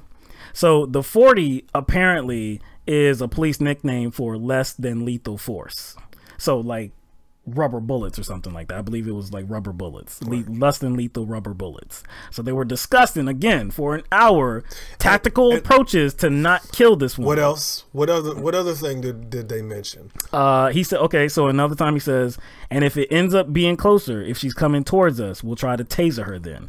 Then we'll take other options. So the word taser was clearly mentioned. Yes. And this is through the audio receiver of the body cam. So we truly actually are kind of hearing it through audio receivers from another device and not our own ears, and we were still able to pick it up. Right. So at some point, Clements must have set something on fire inside her vehicle because you can see the vehicle start to fill up with smoke. Yeah. So this is going on for a while, and the police officers are just sitting here watching it, again, calling her out of the vehicle. They probably thought that, oh, okay, the car's filling up with smoke. She's probably going to exit the vehicle at any time now. Right. They would have to. Right. They would have to. So you could see the front door, the driver door opening. And again, they're talking to her, get out of the car, show me your hands. I don't know if they said show me your hands, but they were saying get out of the car. You can see smoke coming, a lot of smoke coming out of the vehicle. She eventually comes out of the vehicle, and you can even hear her like coughing or something. You can actually hear her before she came out. Yes. And obviously, it doesn't really take it doesn't take a lot to conclude that she was being heavily affected by the smoke, because you can hear it and you can just see it. It was dark. The windows, first of all, it was SUV, so the windows, half the windows were tinted, and it was dark outside, but you could still see the smoke. If she did have some type of psychological problems, and maybe she was even under the influence of something, and she was trying to pull off multiple times on like 2 tires, this explains the situation where it looks like this woman was not there with the police officer. She was not fully aware of what was going on. And then when you watch the video and kind of observe her antics and kind of her speech patterns and how she was addressing the officer, we'll get to that video. Yeah. But yeah, you'll see it. But anyway, yes. So eventually, like the car door opens up. She eventually gets out of the vehicle. She takes maybe 2 steps, half a step, and then within probably about a half second, she is shot and killed by Officer Christian Jensen. So we're gonna show you some of the video.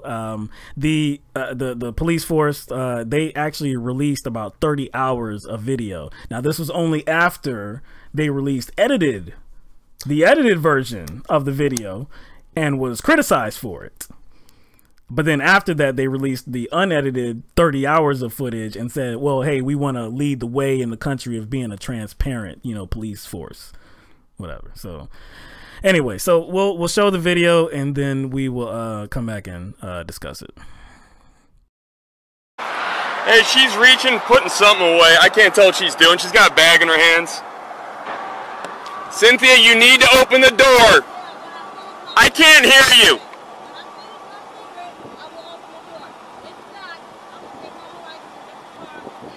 Still can't hear you.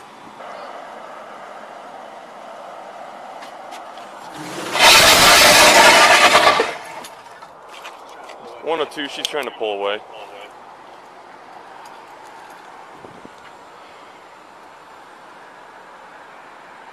Her vehicle still on? No, yeah, it's still on. She just tried pulling away. She literally just moved. All right. Hey, do you guys got enough to do like a rolling roadblock? Because she could just swerve in at any time. Do you guys got enough to do like a rolling roadblock here to block this off? Because if she goes hard and the semi's coming, she's going to get slammed. What's the knife look like? It's a steak knife. Just a steak knife? Yeah. Nothing else? I saw drug paraphernalia? That's all I saw. A lot of drug paraphernalia.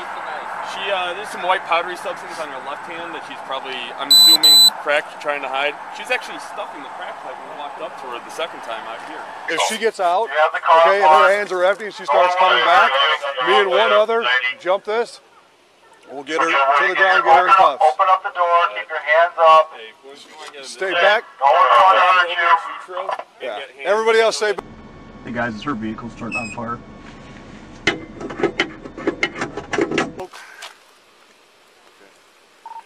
Light smoke, it looks like it's fucking up on the inside. She's rolling the window down. Yeah, smoke's coming from the inside. She's rolling down. She's got the knife to her neck. She's got the knife to her neck. Get the taser set. Get her out. I got it. Hold on. Let me see your hands. See your hands. Hands. Cynthia, get out of the car. Hands, put the knife down. Put the knife down. Put the knife down.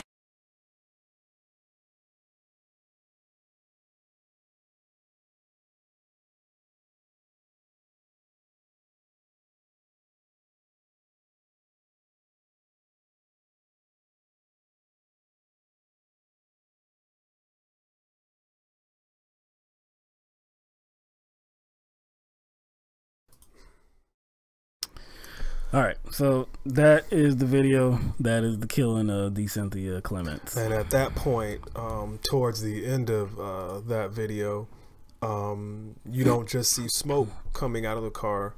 You actually you see flames. And you can hear, like we said, you can hear her like coughing, like ah. Again, if this woman doesn't even know what's going on, and there's every reason to believe that she doesn't, she's trying to get at that vehicle because she's choking on the smoke now. She's holding a knife, but she takes approximately a step, maybe two, because by the time she reached that second step, she has already been shot. She's already been shot. So right before that she even comes out of the vehicle, you hear one of the officers say, "Get the taser set." Specific quote, "Get the taser set." So again, we just reported that they had about an hour to discuss the tactics that they were going to employ to not kill this woman. Right before she comes out of the vehicle, get the taser set. They actually even know what she has as far as a weapon. You heard it during that clip. It was a steak knife. So they already know what they're up against. So it's not a situation where they don't know or don't have any kind of idea about what she can possibly have as a weapon. And they weren't surprised by her emerging from the vehicle as well, because they expected her. Again, well, one, when the vehicle door opened, she didn't immediately get out. So it wasn't like an abrupt motion, bam, and she's out of the vehicle. It stayed open for quite a number of seconds, and then she emerged. Get the taser set. Why didn't anybody shoot her with those 40s, the non-lethal rubber bullets? Why didn't anybody shoot her with the taser? Why did you shoot her with the lethal bullets and you ended her life? Just like that. Maybe all of those preparations went right out the window. Maybe I'm just a little too sensitive, but something else like kind of rubbed me the wrong way. And you spoke earlier, I guess when you were setting up the clips, we were setting up the situation, that it was known by the officers that they were dealing with somebody that had suicidal thoughts. And so she had some sort of mental illness. Right? Okay. Quite possibly she might have been under the influence of something. So you're dealing with, first of all, you're dealing with a person who is not in this reality. She is not there. She's sped off, going 90 miles an hour 2 times. Oh no, on 2 tires. On 2 tires. She's in a car that's on fire. She's requesting to smoke a cigarette, like in the midst of all this. So you're dealing with somebody who is not there. She does not know the severity of this. She's not in this reality. They know this. I'm not sure if the officer that initially approached the car is the same officer that ultimately shot her.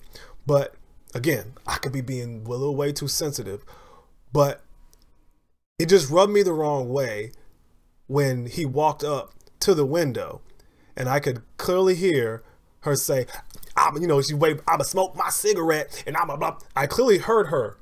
We heard her through the audio receiver of the body cam. So he probably heard her better than we could. He heard her better than what we heard her, and he was like, I can't hear you. I can't hear you. You're going to have to, I can't hear you. So to me, that came off as being very, like, I don't know, like condescending. Like he was just toying with her. And even knowing that she had mental illnesses. So I just don't think that he was really taking the situation seriously. I just don't like the way he stepped. Again, I might be being too sensitive, but that just rubbed me the wrong way, because I was like, I know you heard her. So I was like, that's not the way you deal with somebody you already know has mental issues and who is not already there. And you know, if we're gonna, well, let's just talk about why we felt that was excessive force, because that's kind of the main gist of why we wanted to cover this story. Well, let's begin with the moments after. Let's begin with the moments after the shooting. What Officer or Lieutenant Christian Jensen said after the shooting. He seemed to call over another officer, and then he said, "quote Okay, I shot. After this is done, we're gonna have to talk here." He then another officer approaches him. He says, quote, "Yeah, I shot her. She had a couple of knives in her hand, approached us with the knives, yelling and screaming." He then later says, "Oh, I'm good. I mean, I don't know what else we were going to do there. I'm not happy. It absolutely sucks, but I was stuck, you know?" Wait. An hour of preparation seconds before she emerges from the vehicle. Get the taser set. They talked about 40s, which are non-lethal bullets. They had a K9 unit. They had shields. They had many officers right there on the scene. And somehow this woman that had a steak knife in her hand had to be fatally shot. So he makes the within claim, a second of her coming out of the vehicle. He makes the claim that he didn't know what he was going to do there. Like it was a surprise. It was a surprise. And like we said, you heard, they already knew what she had. She had a steak knife. It was, you know, whether, I don't know if it was his superior or not, but that was. No, he was the boss. He was the boss. Remember, he was the boss on the scene. So that was well known that she had a steak knife. Now, okay.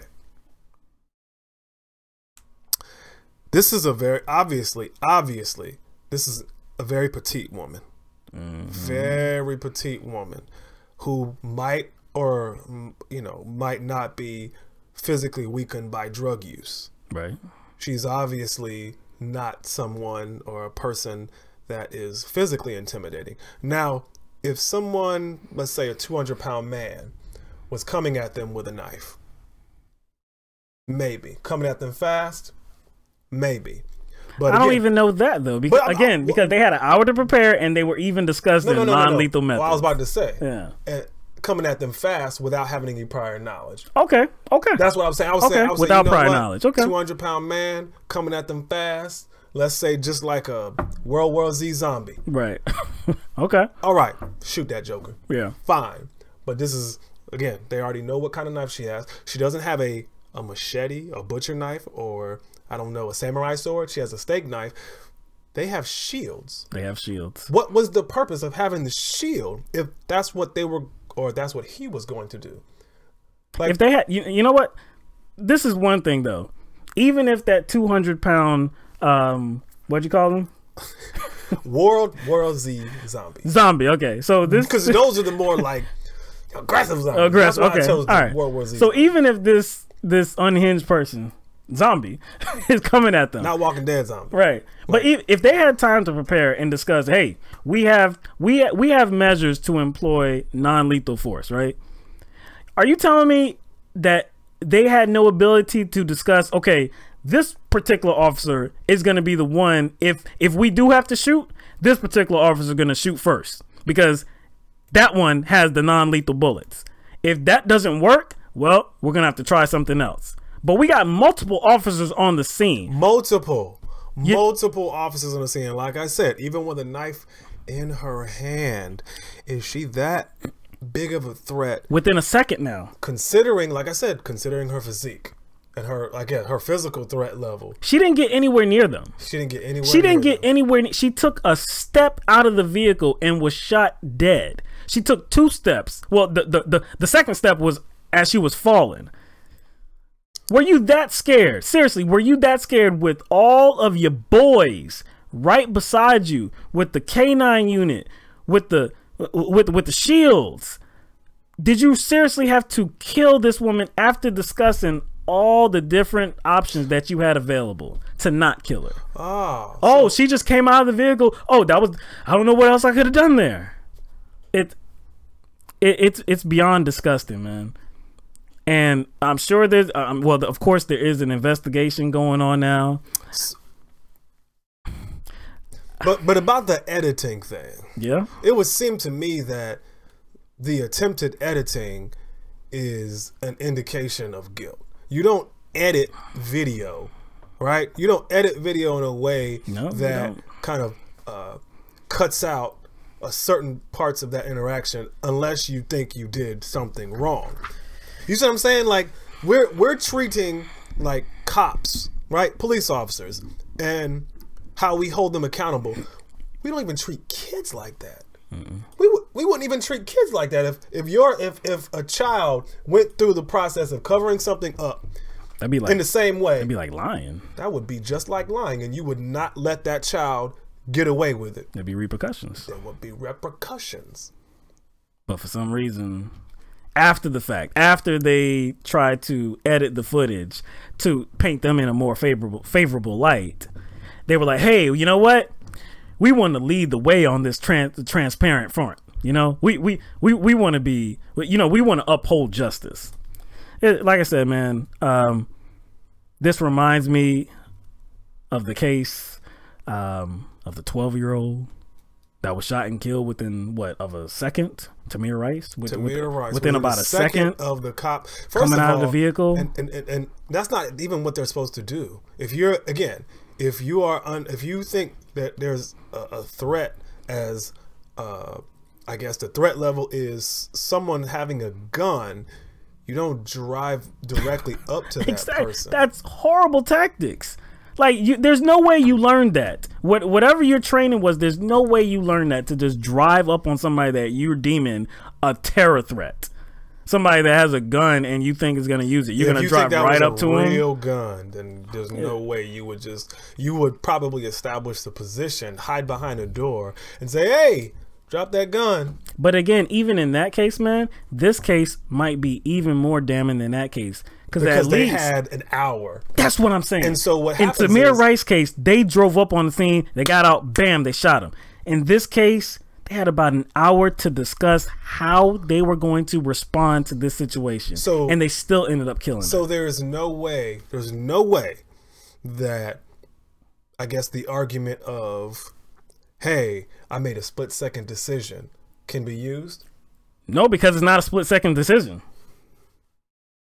Just again, because the most alarming thing that they said was seconds before, get the taser set. Why didn't anybody deploy the taser then? And I think, like, the context of making a split-second decision, that's not in regard to, like, the moment. Right. Like, when people talk about a split-second decision, they're not actually talking about the moment. They're talking about that like little the planning phase. Well, not just that. The little gap in between getting to an event and then, like, how the event unfolded. Like, that gap is that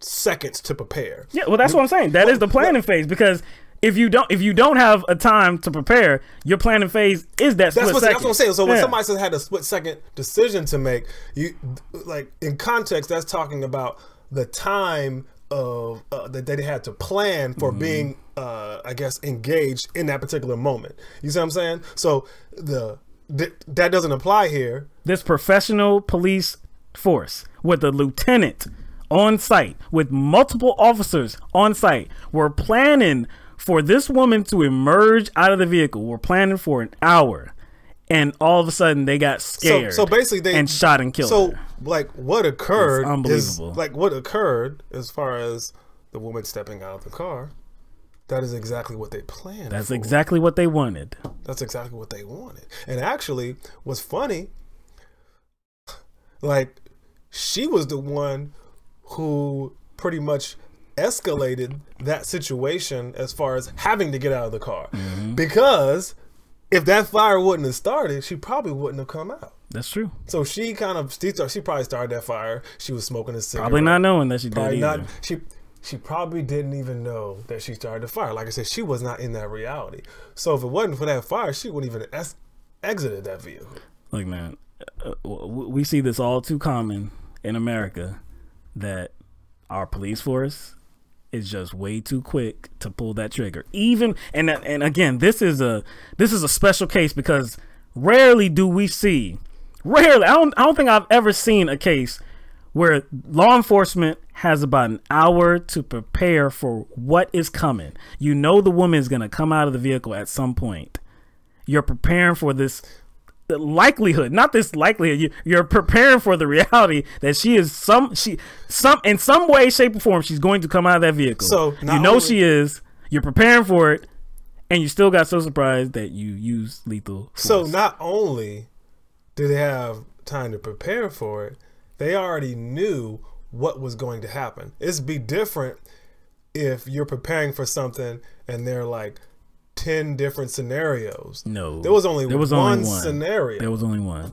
But again, we see this all the time. We see stuff like this. We don't see like the hour planning period, but we see cases so many times where American police forces just rush to pump bodies full of bullets and ask questions later. Now, this is not like other police forces, and we'll just highlight the UK as an example. Much of their police force do not carry weapons. They don't carry firearms. They go around with sticks and pepper spray, and I mean, they don't shoot their citizens like we do, even when they are faced under threat, even when like they're being come at with a baseball bat or a knife or whatever. We have some video here to show you. You may have seen some of this video before. I've seen this. This goes back. This video was in 2014. This individual has a knife. You saw one of the police officers had some kind of spray. Only 2 officers on the scene. And look like he's pump faking too. Yeah. He's pump faking a lot. He's just kind of like, and it doesn't look like he actually his intent was to come at the police officers. Now this is another case. I remember seeing this video some years ago as well. This dude looks like he has a machete in his hand. That looks like, yes, that looks like it could chop a coconut in one swipe. He's yelling. Maybe he's on something. Maybe he has some psychological problems, whatever. But yeah, he seems like he has some kind of problem, and they're just avoiding him. Oh, you mean that's an option? Yeah. You mean that's an option because he's actually not running towards them. Right. They're avoiding him. Now look at this. Multiple shields surround him. Yo, these motors look like butlers. Like from right here, even with their vests on, they look like straight butlers. It can be done. Non-lethal force can be done. You just have to make the choice to do it. There was another scene that he did not show. You didn't clip that one, but it was because it was a long various scenes of police officers using non-lethal force. There was one where they were in front of some sort of like a convenience store of some sort, right? And there was a struggle between the officer that was trying to gain control of somebody and then the people in that person's party trying to prevent that officer from either arresting or get put in physical custody the person that they were with. And the people were actually pushing the officer, choking the officer, right? Almost even to the point where he was backed up against the doorway to this little store or whatever. But it was just weird watching that and looking at how the officer evaluated that situation and that situation's threat level. Because if you looked at the body language of those people, they didn't really look like they were trying to hurt the officer. They were just trying to push the officer away from the person that the officer was trying to apprehend, which was, I guess, the person that they were with. Right. And the officer was just essentially trying to use his own body to kind of gain back control of the situation. I want to say I saw him reach for something, but it wasn't the gun.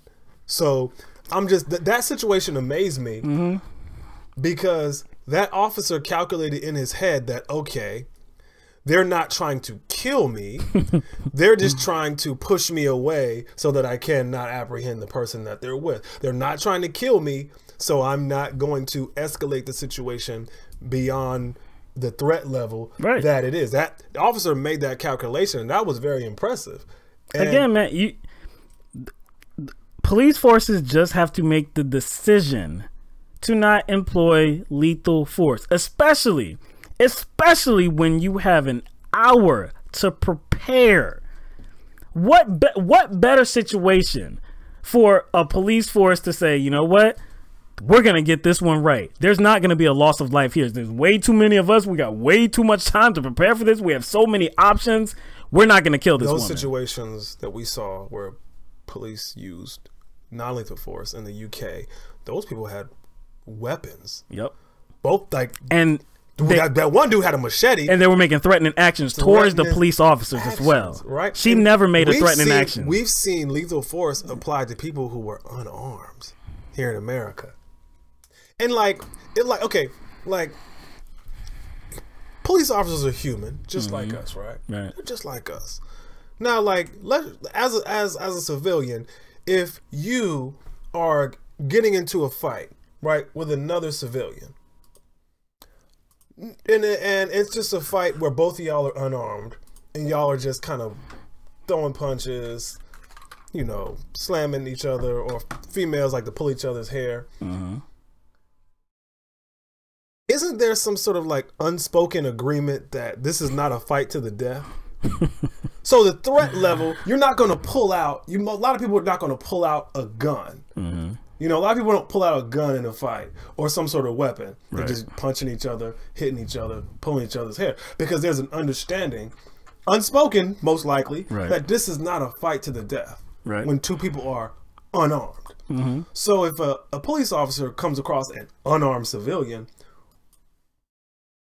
shouldn't like the threat level be contingent upon the person not having a weapon? So why would the threat level be up to this, I don't know, machete category, or I don't know, this person has a machine gun or any kind of weapon category? Why does it increase to that level of threat here in America, even when the person is unarmed? Even when two civilians fight and they're hitting each other and they're fighting, they understand they don't consider that threat level to be one where they're about to die. But a police officer who has tactical gear, whether it be a gun, a taser, pepper spray, sometimes a baton, a protective vest, and they have super troopers to back them up. But yet they feel threatened by people who are armed with a steak knife or unarmed at all. Do you see what I'm saying? Like, how does that even like make sense? Like, it doesn't. So like, how can somebody feel that their life is threatened when they have all of that? They have the tactical gear, like a gun, a taser, a pepper spray, possibly a baton, and they have a protective vest, and they have a super trooper team that's going to back them up. How can you feel afraid for your life? So this case, again, so this case is going to tell us a lot when it comes to what's going to happen to this Lieutenant Jensen. This is going to tell us a lot because, again, we have not seen, I don't think we have seen a case where officers were given this much time in preparation to apprehend this suspect or this individual. So in this investigation, what are you going to conclude? What is the attorney, what is the district attorney going to conclude? Are they going to conclude that this was a justified shooting when you had multiple opportunities to do different things? You had multiple options. You had so much time to prepare, but you just use your lethal weapon on the woman within a half second of her exiting the vehicle? Again, like I said, this case is going to show us a lot that, I mean, we already know all across the country that many times these officers do not face any type of repercussions. But in this case, like I said, it's a very special circumstance that we just don't see the amount of time allotted to these officers to plan how they're going to respond. So if the district attorney, if the police force doesn't even fire this individual, if there's no charges, I mean, what else do we need to see? Like, but we've already been calling for justice. We've already been calling for criminal justice reform. Like what other case is gonna smack you in the face and show you that we actually need it? To show you that actually, like, when we get on these juries, especially, when that we need to actually hold these officers accountable for their actions. When somebody with some clout or somebody with some major influence is a victim, or a family member is a victim, they have high visibility as far as who they are, and they have a lot of money, unfortunately. It's probably how it's going to happen, or how we can move the needle on seeking criminal justice reform. Because in this particular case too, I'm not even sure that this is being talked about like on a national level. No, I don't believe it is. I've seen a few activists like address it and highlight it, and a few media outlets cover it on their websites, but I have not really seen it's being treated in a similar way, like, let's say, like a Trayvon Martin, or like a Tamir Rice, or like a Alton Sterling, or like a Philando Castile. Again, man, we need police reform. We need to hold these police departments accountable for their actions. This officer needs to be fired. Like you said, you're affording some officers leeway because they only have a split second. I can understand that. This officer, this particular officer that shot the fatal shots, had about an hour. If you can't prevent yourself from killing a suspect when you have an hour of preparation, you don't need to be a police officer, and the suspect did not make a threatening motion towards you, never even got close to you, you don't need to be a police officer, and you probably do need to be brought up on charges. Because again, this wasn't a split, like you said, this wasn't a split second decision. You had time to think about what your next action was going to be. What were you going to do in response to her exiting the vehicle? From his language, it wasn't pump her body full of bullets, full of fatal bullets. From his own language, get the taser set. Get the taser set. Yet nobody actually deployed the taser, which we can go on and on, but it's ridiculous, man. And if the common talking point amongst law enforcement and those who unconditionally support law enforcement is what? It's going to make it hard for them to do their jobs. And I was like, well, if you think your job is just killing people extrajudiciously, then yes, I hope it does make your job harder. True. So that's the point. Your job should be a little bit more difficult. You should use a little bit more tact. You should use a little bit more restraint, and that is difficult. So what? I don't care. Doing the right thing is difficult. It is. You have a difficult job. You have a difficult job. It comes with an extreme amount of scrutiny. Sorry, I mean that's what you signed up for, right? So anyway, all right. So we're gonna set this up for callers. We already have a caller waiting, so give us 1 second to get this. All right. So we do have a caller, and the caller's area code is 614. Thank you for calling in, and you are on the air live with LTMB. What's your name and where are you calling from? I'm Andrew. I'm actually calling from Brisbane, Australia. I like your guys' show. I started seeing it with the 30 run last year. I like your take on things because it's nice to see a perspective on issues affecting black people in the US from black people in the US, right? Because I think racism is bad and everything else. But my thing on this is I obviously see a different type of policing because I live in a different country, right? That's not to say you don't have issues with police brutality and corruption in other countries, but it's not escalated to the same level as you guys have. We also have a different culture and history going here. So I come from a country that never actually had systemic slavery, right? Okay. In the UK, they've got a different police culture as well. But from what I can tell, from what I can see, the officer in charge on that case was trying to do the right thing. Right? He was trying to do the right thing to bring her in alive. And one of his officers fired the second she came out of the car. Whether he was deciding he was going to do that before the door opened, or whether he reacted that way, I think there's a bunch of things to unpack. I think these cops are trained to empty their guns. They're trained to empty their guns. They're told it's for their safety, but it's also about the fact that dead victims can't testify, right? Yeah, dead bodies tell no tales. Yep, they're trained that if you are going to pull the trigger once, you may as well pull it 20 times so that person doesn't end up in a lawsuit having lost a leg or a limb or having a horrible life where they can sit there in front of a jury as a broken person and say, your department now owes us a ton of money. Because most of those dead victims aren't even ruled wrongful death, right? People believe that the police were justified in the shooting and it goes away.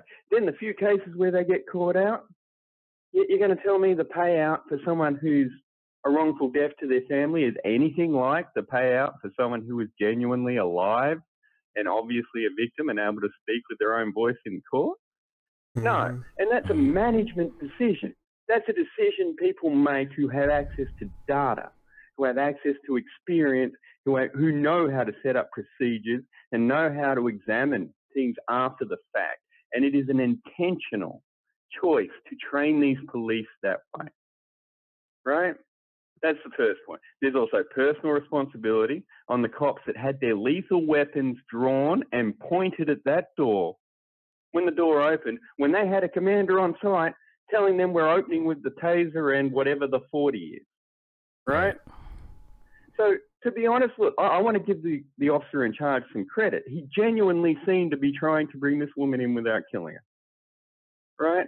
But he was working against a culture and a training, right, that are about just killing people, right? That they don't care, right? They've got an entire massive power structure and system that's been perpetuated for so long that is against bringing in especially people of colour alive. And it's not even good business sense for most of these departments. They're paying more out in wrongful death than it would cost to bring people in alive. It's a cultural decision someone is making, and that someone is someone in power, right? So you've got a lot of things going on. Yes, for those not identifying my accent, I'm from Australia. Crocodile Dundee. I like he was like, y'all can't tell. I like how he had that little tone, like, y'all can tell. Yeah, but we agree with you, man. It is a culture thing. We see it too many times here in America, and the sad thing, or the really ridiculous thing, is that, you know, I think it probably would be more influential to a jury if the person was left alive to tell their story. But in the case of money, these families are often awarded $1 million settlements anyway, so it's already costing these states and these cities countless amounts of money that can be going towards other things, you know, to actually benefit everybody that lives there. But stepping back a little, right? So you've got a cop in a department, right, who is a person who sits behind a desk. Now, when he hands a bill to the taxpayer of that state, that doesn't personally impact him, right? But if he's got officers who he's invested with in his department, or possibly him himself, who might be made personally responsible for their actions, that does personally affect him. So what you're saying is levels there. So the people in the state legislature don't care for their own reasons, because that they'll use the millions they're paying out as just the cost of law enforcement to justify more punitive crimes. The people in the mid-levels don't want to do it, because if they admit that what they're doing is wrong, then there's the potential that some personal responsibility might actually land in their lap. The people at the actual ground level aren't going to want live victims talking about how bad it is, because, again, you've got your own levels of personal responsibility. And any solution is going to be a multi-layered approach. So you've got the district attorney in Philadelphia now, the one that recently got voted in, the civil rights. Krasner. Yeah. Yep. There's a huge example of one of the parts of the solution, right? So he's fixing one part, which is like people always skip. They see a video where it's clear the cops are out of line. And then 6 months down the track, you find out nothing happened. And when you look at why nothing happened, the DAs are in bed with the cops. Oh, right? Yeah, the DAs are massively funded compared to public defenders who are usually on food stamps, as far as I can tell. Right? So where's equality and justice when you're not putting the same resources to your public defenders as you are to your district attorneys? How is that fair? Right? That you should have the same level of defense on both sides of the case if you actually care about anything like justice. So that's another issue. I mean, and then the procedures and everything, cops need to be transparent. This internal investigation thing they get to do, man, if I get pulled over by a cop because I'm speeding, I don't get to say, I'm sorry, officer, I'll do an internal investigation on that and let you know about the outcome. Right? It doesn't work that way. If it's not an independent investigation, it's not an investigation at all. It's ridiculous. It's whitewashing. But no, anyway, guys, I noticed no one was calling, and I'm seeing a few things about this. And the solutions are going to be multiple layered. You've got your local and your state and your city levels. You got other things factoring in too, like many of these police departments are using their police as a revenue-raising device, right? They're setting up procedures and they're hiring more cops to write more tickets to make up for the fact that they've allowed people to shift the tax burden from businesses and corporations and various other rich people who have the money onto the poorest people in society. And well, you know, they're not earning any income to pay income tax, so they're going to stand over them and send in goon squads to batten more income out of them because they're letting the people who already have the money that could pay off the hook. And the whole thing feeds in together. So now you've got more cops whose job is to raise revenue out there getting in the face of people just trying to get by in a situation where the amount of desperation is just going up because more and more, 2/3 of American families are paycheck to paycheck now. So you pull over a guy that knows he cannot afford a ticket if he wants to pay rent and eat. Well, Andrew is connecting dots. It's a big picture. Yeah, exactly. It's a complete picture too.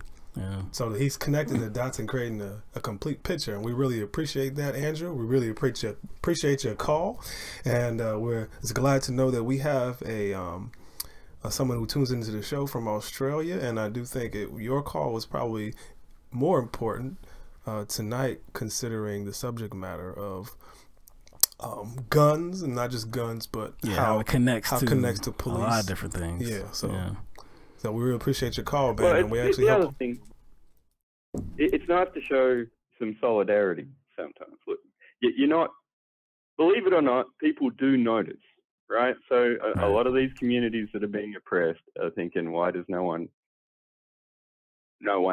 like say anything? No, people do notice, and you're not just voices in the darkness, if you will. And I think it's also important to let people know that as well. Appreciate that. Andrew, appreciate that, man. Appreciate you listening and calling in, man. You added a lot to the conversation. Anyway, guys, I'll let you get back to, the show. I'm ready for work. You guys have a good time. Appreciate it. Take care. Well, that's right. He on a different time. That's right. I was about to say, I was like, work? Oh, that's right. All right, we have another caller, 830 area code. You are on the air live with LTMB. What's your name? Oh, hey, it's me, Taylor from New Braunfels. What's going on, Taylor? How you doing? Tay? Good. So, I totally disagree with what that guy said from Australia, and I think really another main problem is, I think I really think that the police force is just getting way too much money, which is why they have like so many weapons that they feel like they got to like use it for having it.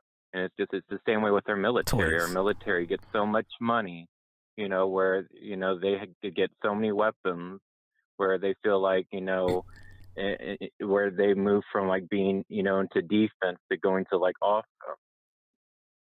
I think I discussed it with Mike many times, and I think you've made the cases like, look, they're getting all these different toys. What are they going to do? What are they going to do? Like when a child gets new toys, they're not going to just like keep them in the closet and, hey, I'm just going to play with these on a rainy day. Or it's like when you get something for Christmas, you open that thing up, and if it's the thing you wanted, you play with it immediately. So it makes sense that police officers and law enforcement would do the same thing when they receive these nice shiny tanks and and these shiny little sound blasters. They're going to use them, and for the most, I guess, in many cases, they don't need to use them. And not only do they not need to use them, they're most likely going to create situations where they have to use them. And that's just kind of that's just human instinct. They're human too, and so that's just human instinct. You know what I mean? Yeah, and plus, like even like for like small towns, they still get like a lot of this stuff. Like because I remember, I kind of like live in a small city, New Braunfels, and then I remember when like I guess like the police force just kind of like just wanted to like show off how they're like serving the community, and they had like all their cop cars like at the Walmart parking lot trying to promote themselves, and I would see like a tank, and I'm like, what the heck do they need a tank for? No, that's like to kind of piggyback off of that point, that's what they do. Instead of trying to improve their image, I guess, according to how they treat the population on the job, that's what they do. That is purposeful. They're not just trying to show people that the police are involved in the community. It's an image thing. And I have actually a personal experience that reflects that. I had a cop harass me, and then I went online to look for this cop, running pictures of this cop. And the first pictures I saw was him flipping burgers and flipping hot dogs on a grill at some sort of festival and posing with, old ladies and dogs. So the vast majority of the people that interacted with him only see that. So it's hard for them to believe that he would treat or harass anybody because he was at that festival and he was, taking pictures with balloons and dogs and flipping burgers. There's no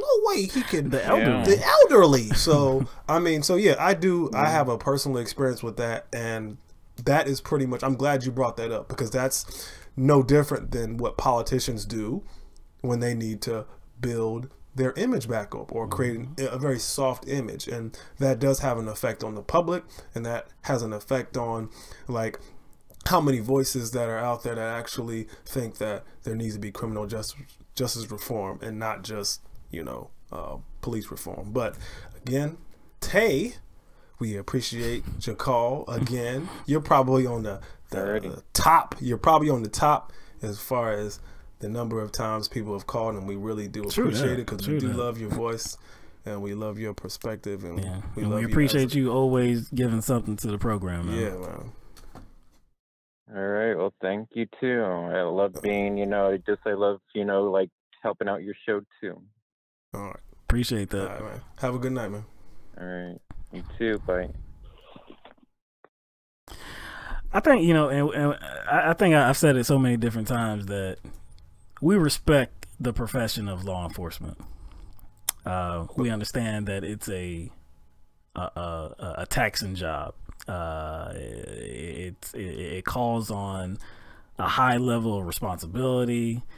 It calls on leadership. It calls on bravery. It calls on the willingness to protect others that may not be able to protect themselves. Like it to me, it's actually not just a legitimate profession. It's just like in most other professions, it's a necessary part of society. No doubt, man. You know what I'm saying? This is you have to kind of all the professions that plug into society that kind of keep it, you know, going, keep order going.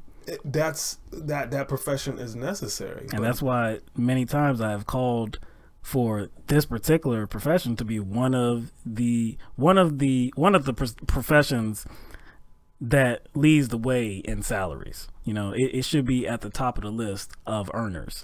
These people that put their lives on the line for us, to serve us, right? But along with that, with that big payday, I knew this was coming, comes massive scrutiny, comes massive transparency, massive accountability. And that's kind of like what Andrew was hinting at towards the end of his call when he was talking about these payouts and lawsuits actually not personally affecting, you know, the department leaders and the officers that they're over. Yeah. Or like, whatever officer that is engaged in bad policing. And of course, doesn't affect them. Like, that is going to definitely put a wrench in the washing machine, the accountability washing machine. Right. Because they don't feel any pain whatsoever. You get to be put on paid administrative leave for however long, and then you get welcomed back to the job. You get your gun back. You're able to patrol on the streets again. You're able to put yourself in the same position that got you put on paid administrative leave. So when one of your children do something that you have deemed, you know, unfit or something against your will, you discipline them, you take something away, don't you? Okay then. And that is you're laying the groundwork. I just had to take a tablet away. I just had to. You're trying to create some accountability, and it may not work the first time, second time, third time, but you try different things, and over again, over a period of time, they begin to learn. Like, damn, yo, if I keep doing this thing, I'm gonna get something taken away, and I don't want that. Right. So, but collectively, as a nation, the law enforcement in this nation has not learned that lesson because we have not given that lesson. We have not given that lesson that you have to be accountable for your actions. What we have shown is that you can pretty much do exactly whatever you want to do, and there will be no punishment whatsoever. You will be put on administrative leave, but you will be paid for it. I like what Jay Scott just said, man. So cops should be sued in civil court directly. Just same, like, feel the pain, right? Didn't the Juice get sued? When the Juice got loose, he got sued. Feel the pain, man. And he didn't even get convicted. He got sued. A civilian can be sued if they are found liable for the loss of someone's life. Now, the state will, or the city, the state, they will get sued. They will have to offer a settlement. But that particular officer, he may be able to keep his job. That's the problem. His pension, his salary, everything. And he will get his gun to do the same thing, possibly do the same thing again. How is that justice? It's not. You don't feel the pain whatsoever. You just ended a life unjustifiably. Yeah, Lori, you feel no pain. Lori says, so basically, if you want a paid vacation without using your vacation days, just shoot someone, which is pretty much the only profession where you can do that. End of life, be put on paid administrative leave, and chill while cashing that check every single week. This is where we are as a country. This is honestly, man. I like how you said this is where we are and not this is what we've become. Yeah. Because this is what we are. This is what we have always been. This is woven deep into the fabric of this country, man.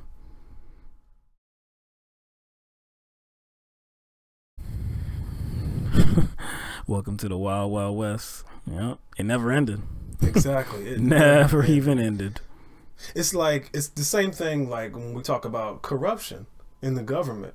It's like you can't talk about it as if it somehow it got worse or just got here. It's just the tools used in this corruption has just become more advanced. Oh yeah. You see what I'm saying? Like they just use technology now. You see what I'm saying? Right. And so I don't think it's gotten worse, really. I just think that it's like the technology and the ways that they do it have changed. It's nothing different. I was recently reading back over the details of Diallo that got shot in New York. Yeah, shot at 41 times and hit 19 of those times. So they mistook his wallet for a gun. Yeah, and the police officers involved in that, I believe there's still one police officer still on the police force, and it was promoted sometime within the last few years, I believe. But the details of that it was so grimy, it was so disgusting that it turns out they kept shooting because one officer lost his footing and fell down. They said that they believed he had got shot, so they kept shooting because he fell backwards. I mean, that's still the dumbest reason, because if somebody is already shot, somebody else falling, like, first of all, if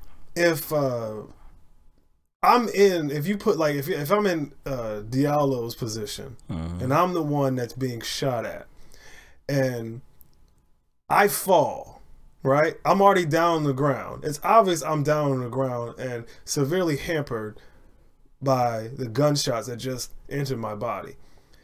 If a police officer falls down, that doesn't make sense for another police officer to say, oh, that must mean this person that's laying on the ground that already has 5 to 10 bullets in him must have shot him. I'm going to keep shooting. That doesn't even make sense.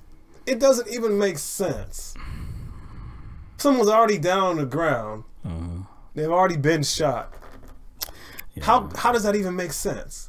It doesn't. That just seems like they're trying to like reconfigure reality to justify like their actions, right, and them being involved in that situation and making a horrible decision. None of these cases make sense, man. And what's interesting is that the story that we just reported on, I mean, it might take the front position, man. It might go right to the top of the list of inexcusable police shootings. It very well may go right to the top of the list, because when you include the amount of time that they had to discuss how they were going to react to the eventual exiting of Clements from her vehicle, when you take that into account, I have yet to see it. I have yet to see a case just like this. Yeah, that's what I said. We normally don't see cases like this. Everything is usually, it's a split second. Not everything, but for the most part, it's a split second. So if this officer is not criminally responsible, then what officer could be? Yeah, I know. If in this case this officer does not get brought up on charges, does not lose his job, wouldn't that set the stage? Because we already have a precedent set that cases where it's split second, I'm in fear for my life, I have to shoot. And even though in those cases tend to be I guess as far as like whose side the law falls on, 95% of the time it falls on the side of the cop. Oh, you're being too modest. I know. I just do that. It's more than that, but I'm saying in the overwhelming majority of those cases, the law sides with the cop, even if it's a split second decision.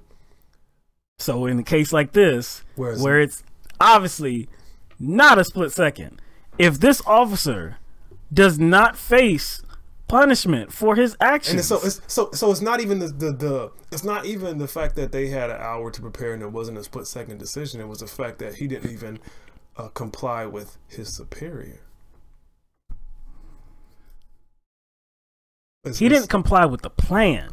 That's what I'm saying. The plan that was outlined through the dialogue with his superior and the other officers. So he pretty much ignored direct orders. He ignored direct orders. I don't know, like if I was a boss anywhere, not just I don't know, I guess you know, heading the police department, like anywhere, a boss anywhere, not just like you know, whatever they call them, captains. Like, why would you want somebody on your team, again, regardless of occupation, who is defying orders? Right. Why would you want that? And those orders led to the death of somebody. The death of somebody. So again, like, even if it's just a regular job, you don't want that. So what if you like? What if you're working somewhere, right? Let's say you're working at a store. I have personal history in my mind. I'm thinking about. Let's say you're working at some type of department store, right? And you know those very tall shelves that are stacked with goods, you know, products, you know, whatever it may be. Let's say an employee was like, you know what, I'm supposed to do this to ensure that, you know, this is a safe shelf. Safe shelf. Oh, so don't stack the things too high. Yeah. Or put every screw in, every pin in, whatever. Every pin in is But I'm like, you know what? That's too hard. That's too difficult. I don't want to do that. I don't want to do that. I'm just like, I don't get paid enough, or I'm just like not in the mood. But then that shelf falls down, it leads to somebody getting killed or even hurt. Would that employee still have a job? Not. That employee would, once they found out that it was that employee was responsible, they'd be out of that door that day. And that's just a job that's like a regular retail job, where they don't really essentially have the same level of responsibility as like a civil servant. And best believe law enforcement would be taking a look at the case as well to see if there's any criminal liability there as well. Well, what they would first look at to see if they would probably seek some of the funds from the business, because it's their responsibility to look and see if that employee did the work correctly. Right. Actually, they would probably be seeking some information on whether the employee was instructed the right way. If the employee was, but basically the bottom line is that person would be out. No doubt. Most likely. There will be some kind of punishment. It'll be some kind of punishment. And we're talking about a job that doesn't carry the same level of responsibility as a civil servant. So we're talking about police officers who do carry a higher level of responsibility and accountability as it concerns serving the public. You would think that, you know, I guess the level of punishment or how we seek punishment in certain situations like this one we covered, you would think that we would kind of engage this in the same way, or at least the same way. Like this is the easiest, most common sense thing, man. Like, we as a society should value law enforcement. That badge that they wear, that really should be a badge of honor. It should be a badge of respect. But for that to be like, for that to be accurate, for that to be our reality, they have to treat that with the honor and respect as well. They have to be accountable for their actions. Like, they can't just cross lines and then we say, hey, well, you know, not all of them are bad. We can't give them that excuse. We have to punish bad policing so that it doesn't show up everywhere else in the country. Oh, so you're saying that, like, when we don't hold maybe a few officers accountable, that may have an effect on, like, other departments and other police officers across the nation. Yeah. So it will have a domino effect. No doubt, man. Like I said, just like a classroom. If a teacher does not enforce a certain rule or hold one child accountable, I see that. And I see that. Yo, you like you having flashbacks, dog. Yo, dog. Yo, you woke up. Like, well, I saw that you had a flashback. You mean I can do that? Okay, I got that. It's right in the memory bank there. Well, I know good and well, like, you know good and well, you'd be like, you know what, I might try that. Maybe not today. Yeah. But I remember the situation. Please, you take accounts of it. Yeah. You take an account. Yeah. And you be like, not only do you feel you can get away with it, if you don't get away with it, you will have like, well, remember he did it. Exactly. No doubt. You got ammunition now, right? You already got ammunition now. Come on, man. Like I said, I respect law enforcement, but damn it, do the right things so that it can really be a respectable profession. I mean, lead this nation, be the respectable organization that you should be. cast out these bad police officers that are killing people, that are brutalizing people. It's the easiest thing in the world to do. For some reason, they don't want to do it. And for some reason, regular people don't force them to do it as well. Yeah, I did see that. I think I'm Karasu. I think I'm pronouncing that username correctly. And I did see, I guess, the clip of that guy just merely asking for a complaint form.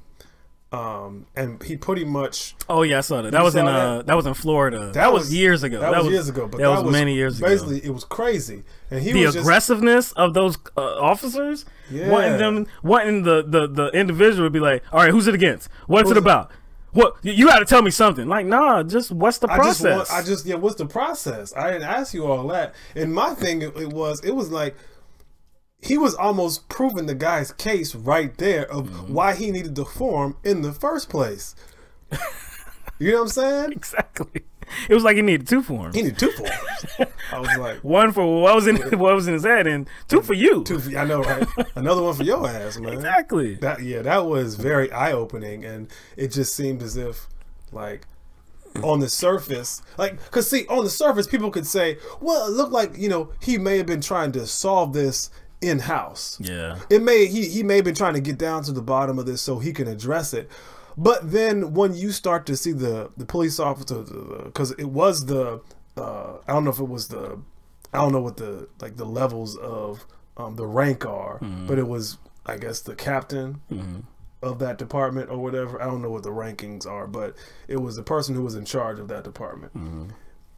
And at first, I can consider that. I can make that consideration that, hey, maybe he is, asking for the purpose of dealing with it. Like right now. Right now. Like, where is this guy? There's no problem with the question. No problem with that. But once you start to see the aggression level increase, you kind of can conclude that wasn't his motive. Like, you have to kind of get into whoever this individual is too. Maybe he's scared. Maybe he doesn't trust you because he doesn't know you.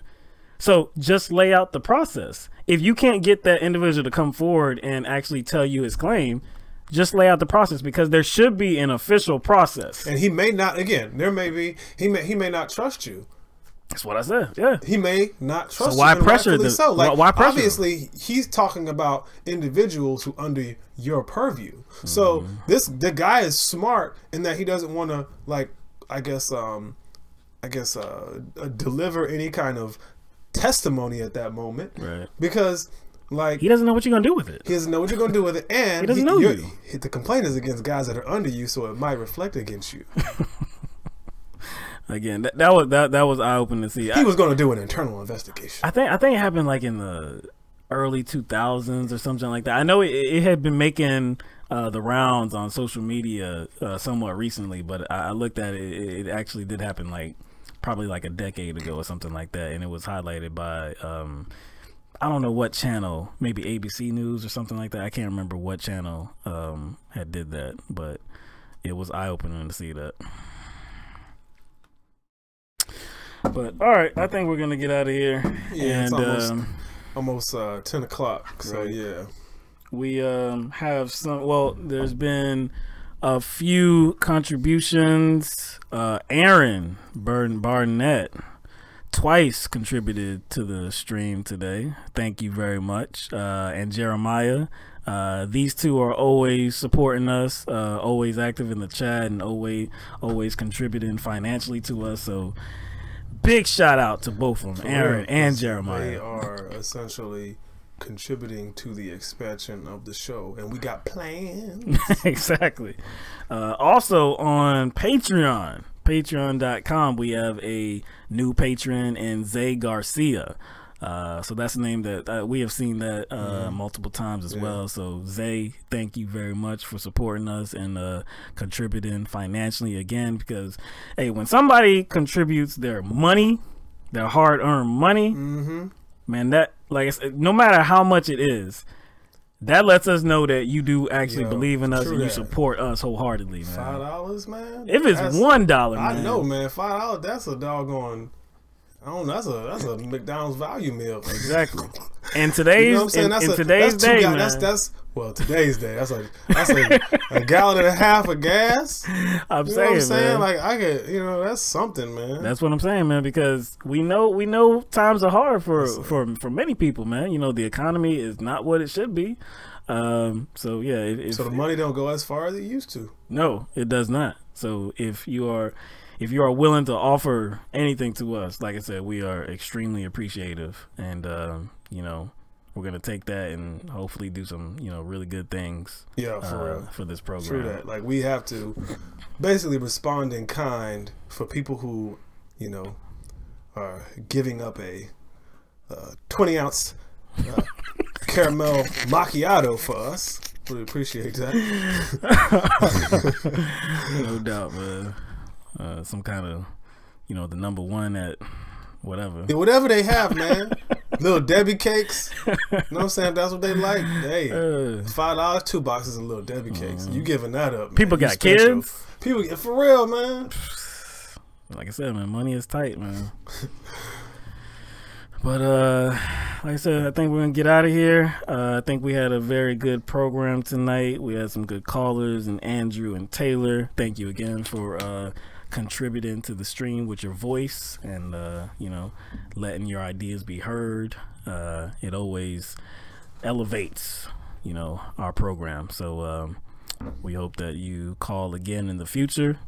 The next broadcast will be on Thursday, 7 p.m. Eastern Standard Time. And hopefully we won't have any set issues. We usually don't have set issues. That was the first time. Hopefully lights trying to hit us in the head and stuff, and crash. It just crashed. Yeah, broke off. Yeah. Well, unscrewed off. Thankfully, it didn't break. Yeah, that would have been. that would have been had something to do else. some further maneuvering. Right. That would have been devastating. Really. But yeah. Appreciate everybody that was in the stream tonight. Aaron, Tay Ray, Moose Gal, Andrew, Marsha, everybody that makes this this program what it is. Karasu, no doubt, Grandma Christine, always in the house. Of course. Always on tap for us. Even the earlier kind of chatty, what many people call troll. Lori. Yeah. No, can't forget Lori. Endo, definitely can't forget Lori. Jay, thought he already mentioned that. Bob Jones. Yeah, I never seen that name before. What's up, Bob? I know. What's up, Bob? Pat Spray. I remember Pat Spray. Yeah. Pat Spray's been here before. There was one dude in here named Kevin. Yeah. Who was a little combative. That's cool. That's cool. Thanks for watching. If you're still here, Kevin. Probably gone because we were probably talking about the issue that he cares about. After we stopped talking about that, he's probably gone. Yeah. But I think it was Andrew. It was Andrew that talked about Larry Krasner, who is the that's kind of funny in Philly. That's kind of funny. I already mentioned that we will be covering Larry Krasner issues and stories on Thursday. No doubt, because that's something to specifically highlight. This guy is no doubt a progressive, and he is implementing things to end mass incarceration in Philadelphia. So definitely want to highlight some of the things that he's been doing so far in his short time that he's been in office. That mug may need like some protection, though. That's all I'm saying. When I was reading some of the things, I was like, you are shaking things up. Yeah, he gonna need some protection. Yeah, I was like, ooh, boy, man, like really, you just open like with this? Ooh, like, all right, yeah. Okay. He is in the house. He's like in the Fox house. Yeah, violently shaking stuff. Just shaking stuff up. Yeah, man. like in your face too. It's not like he's like trying to slip things under the rug, man. No, this mug is really trying to be transcendent, trying to change the culture there. So definitely want to highlight that. Kara Sue, thank you very much. Kara Sue. Just saw your super chat come Love through. you guys. We love you too. Kara Sue and everybody. You just rhymed. You just rhymed. Yeah, you did. It wasn't on purpose. It was like an accidental freestyle. Kara Sue, we love you too. Yeah. But yeah, we oh yeah, and yeah, you know what? We been working on the store. Been working on the store, man. Where you at? Angie ain't here. Yeah, Angie's not. I saw Angie on Facebook, I believe. She's the one that usually like, yo, where am I get my LTMB gear, man? Always poking us. Yeah, like guys. You said something about the store. Right? We've been talking about the store probably going back to 2016, man. But we've made some updates, and I think it'll be honest. It's on the way. Pretty much, really just got to make a few more changes, and then we can put it on, and you know, anybody that wants to get some LTMB gear will be able to get it. So we're looking forward to that. Rocking some of the gear ourselves as well, you know. So anyway, thank you everybody that was with us tonight, and we will see you on Thursday, 7 p.m. Eastern Standard Time. We hope you are there, and peace out, everybody.